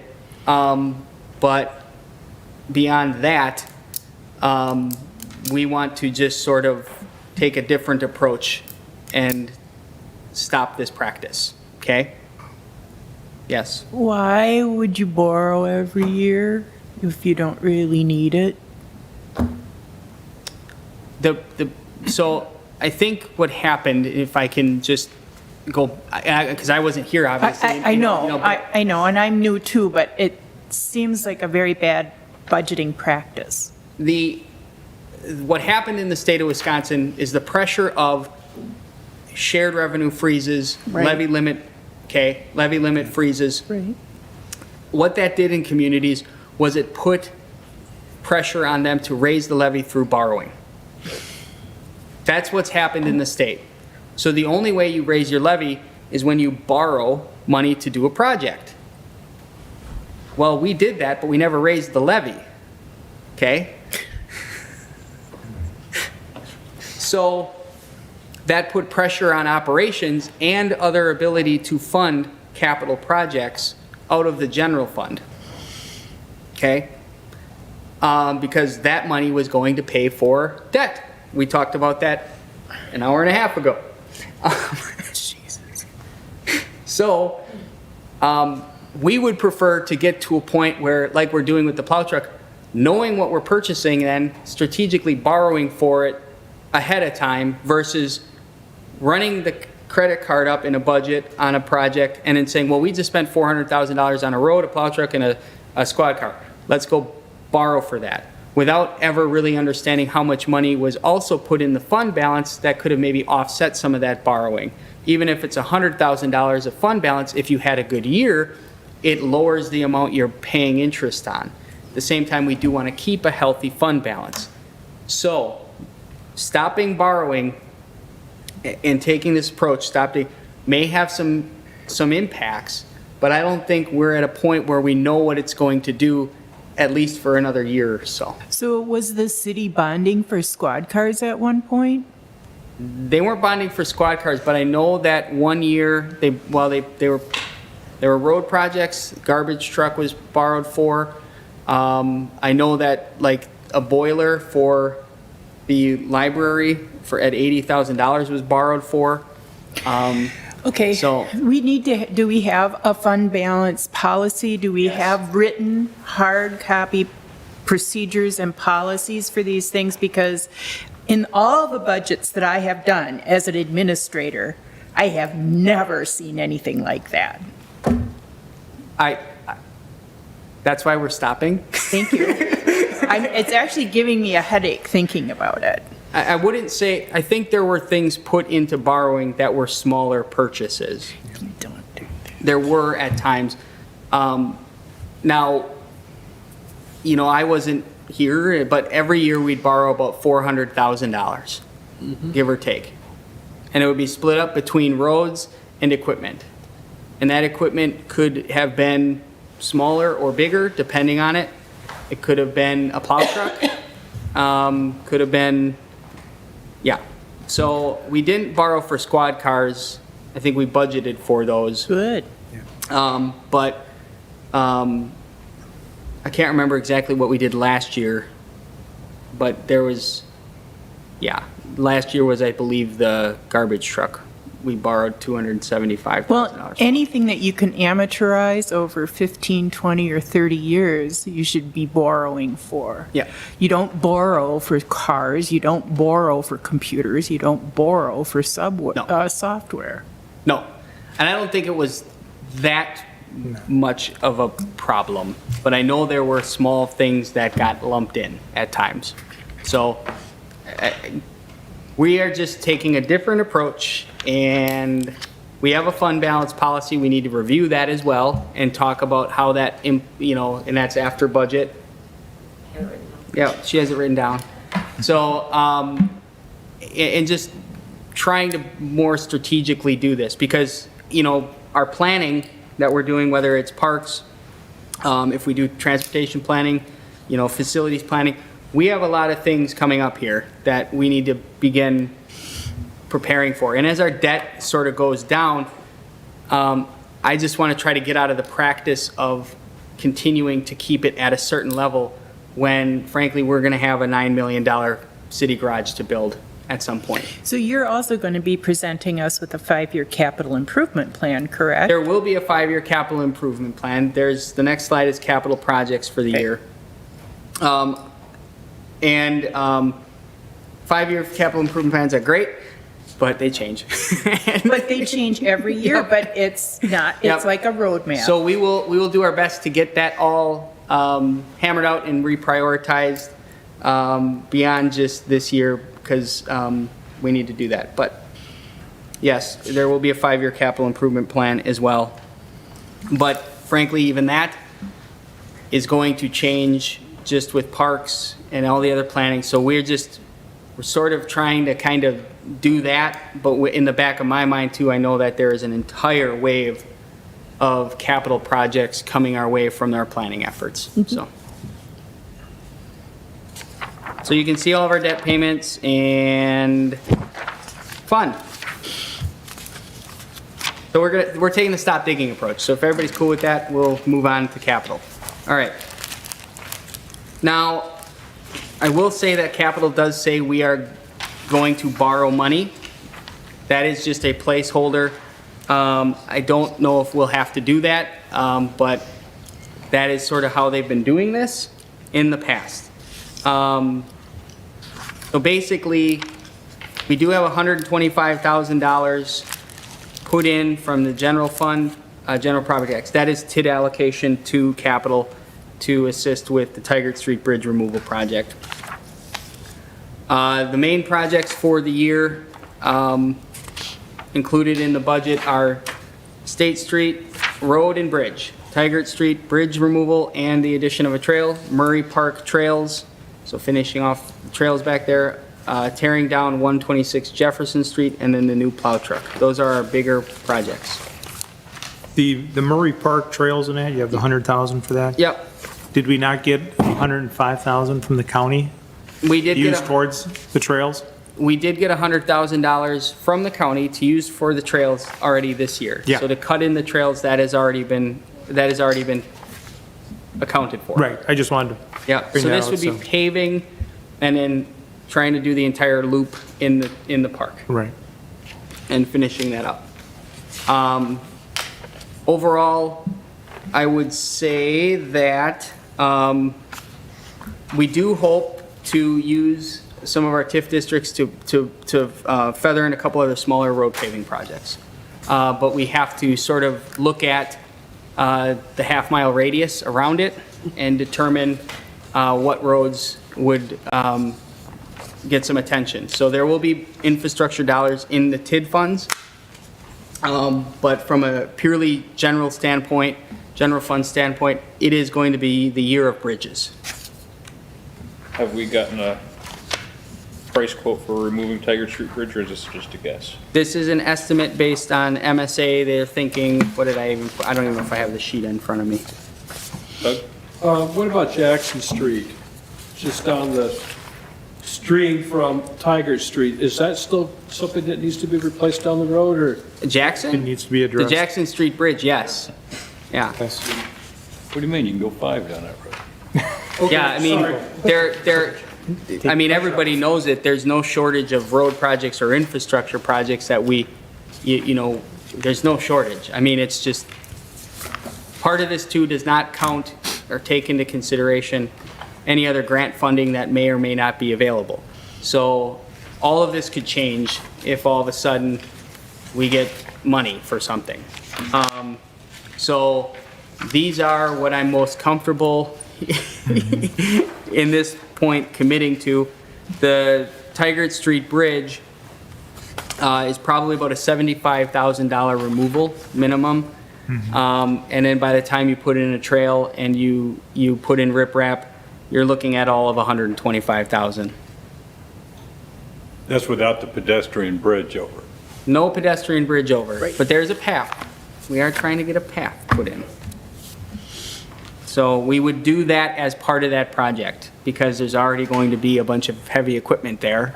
So might as well get it all done. So I think there's an opportunity to obviously do a little bit more with some road projects with the TIF districts, but we have a mix of roads and parks and sort of economic development and plow truck. So we can kind of go over TIF districts quick. So the increments we used, so this is pages 50 to 67. Increments we used are from Department of Revenue. So there's, generally speaking, some of the main points. There's significant increment sharing to TID 11, the downtown TIF, from TIDs 5, 6, 10, and 14, totaling $536,000. TID number 5 has a dissolution date of September 25th of 2023. We'll have to look at a housing extension. Main thing with TID 5 is increment sharing with TID 11. Overall, it's at end of life. If we close 5, I believe we'll be under 12% or close to it. TID 6, dissolution date of March 8th, 2025, so that is also toward the end of life. There is significant increment sharing coming from TIF District 6 to the downtown TIF District. There's a significant increment increase in there, and that is based on DOR increment values for TIF 6. There are still some debt payments on that TIF as well. Overall, TIF 6 is healthy. TIF 7 is Sanmar, not so healthy. 2027 is the dissolution date. We'll probably be looking at an extension and trying to kind of focus some housing programs and developments in TID 7 to change that trajectory and as we potentially extend it out.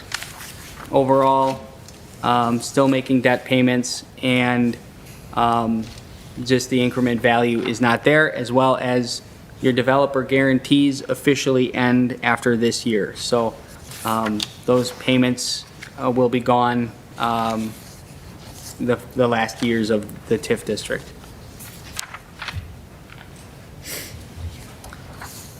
TIF district number 9, big change for TIF 9 was the allocation of new debt from the Vermont Street Parkway Terrace project is in TID 9, so that was extended, and the TID was put as the funder for that project, being a half mile out, and reason being is water and sewer rates and not taking that on. That's the main change in TID 9. There are salary allocations for my position and Amanda's position, 5% each in 9, 10, 12, and 14 that you will see. So we started that last year, and we will continue to analyze that as we move forward. But again, we will be taking parts of our salary from TIF districts because we work in TIFs a lot. And it relieves some pressure on the general fund. TIF 10, pretty high performing TIF. Basically, it is on pace to do okay, but we have, this is the hospital area.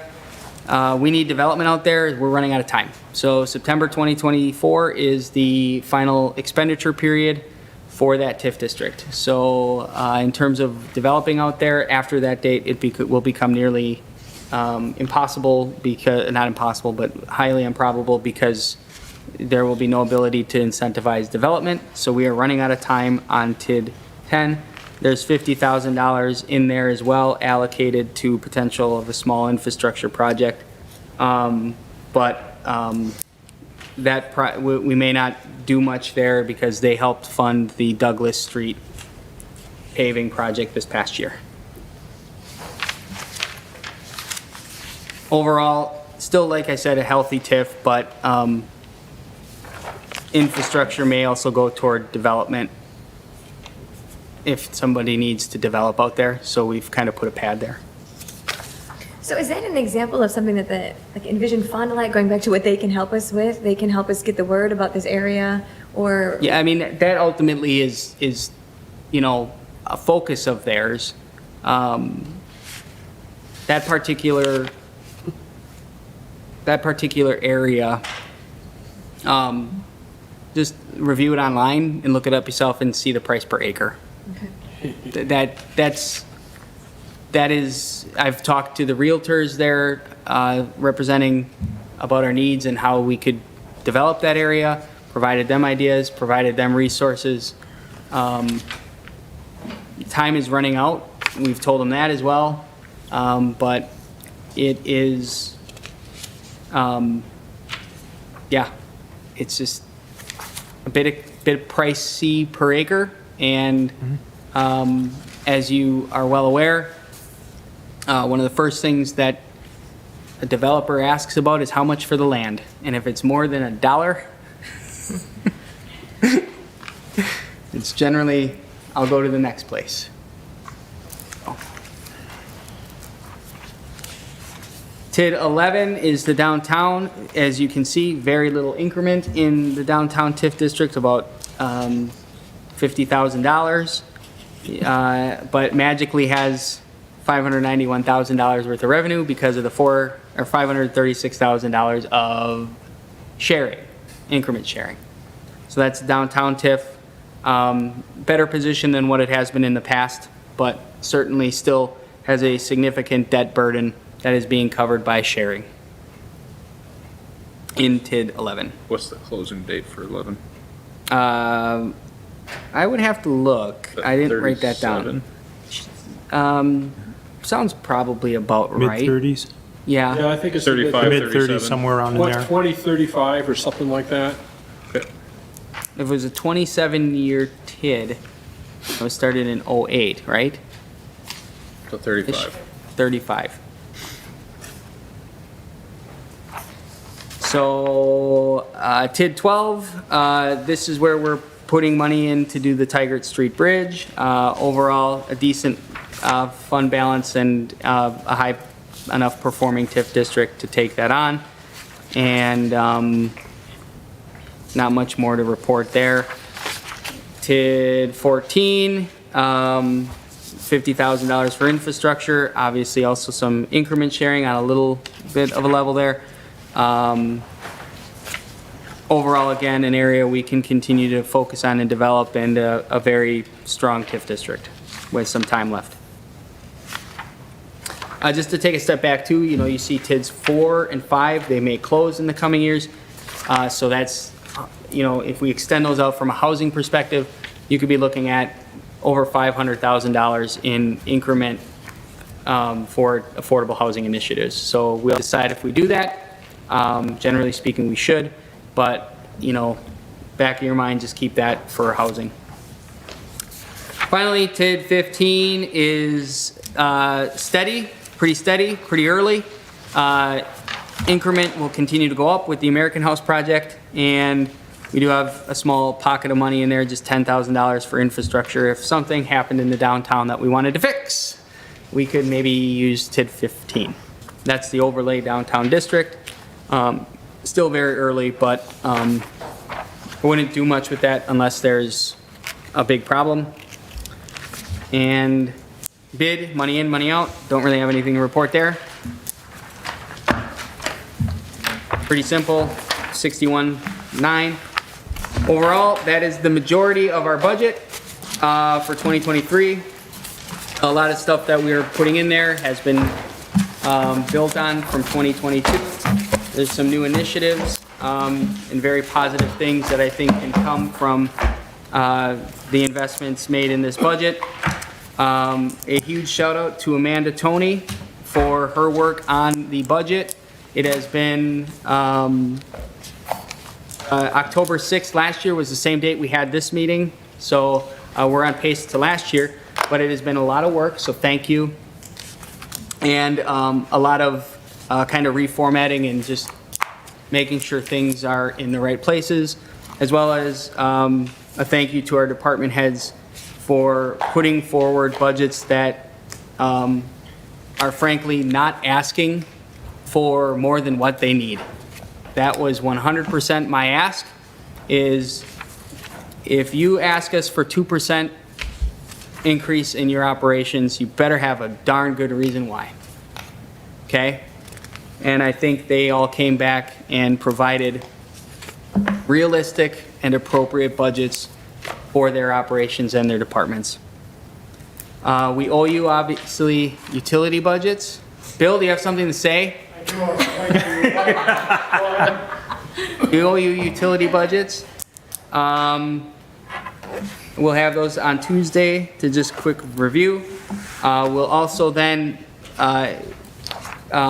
review changes to this and send them out in a couple weeks ahead of the second meeting in October.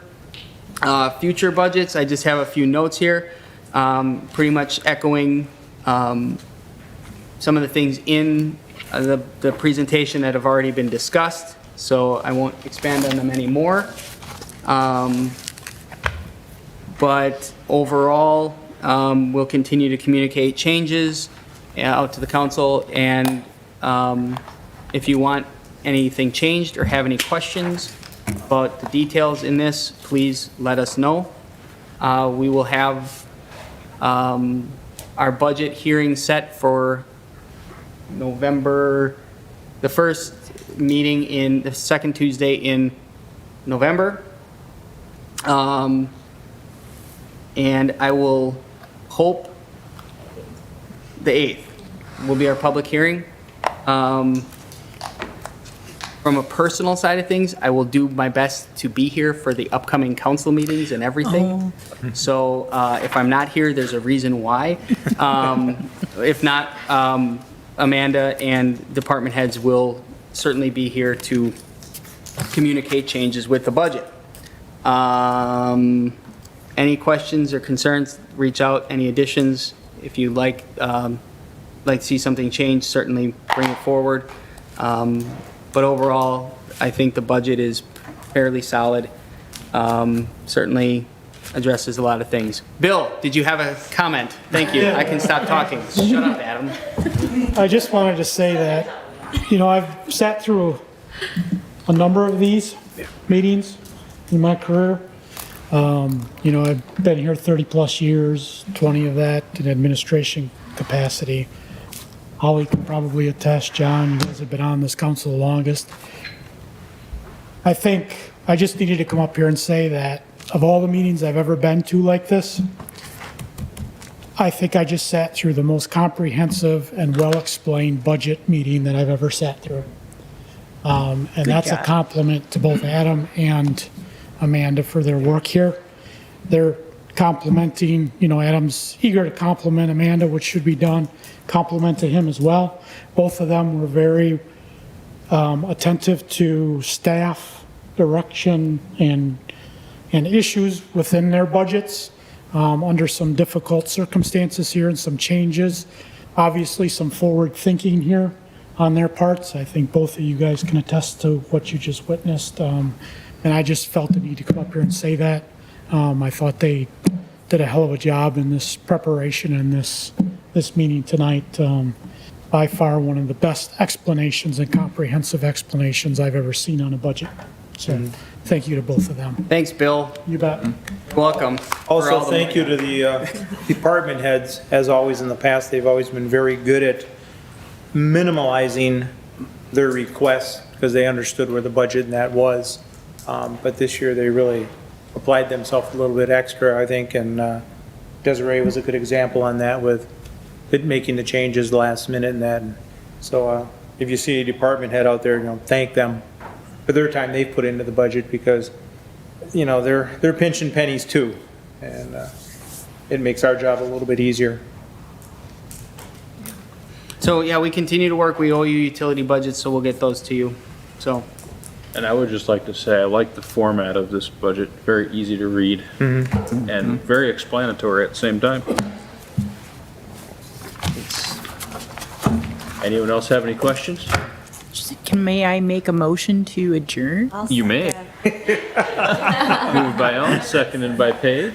All those in favor of adjournment, say aye. Aye. Opposed? We're adjourned at 8:16.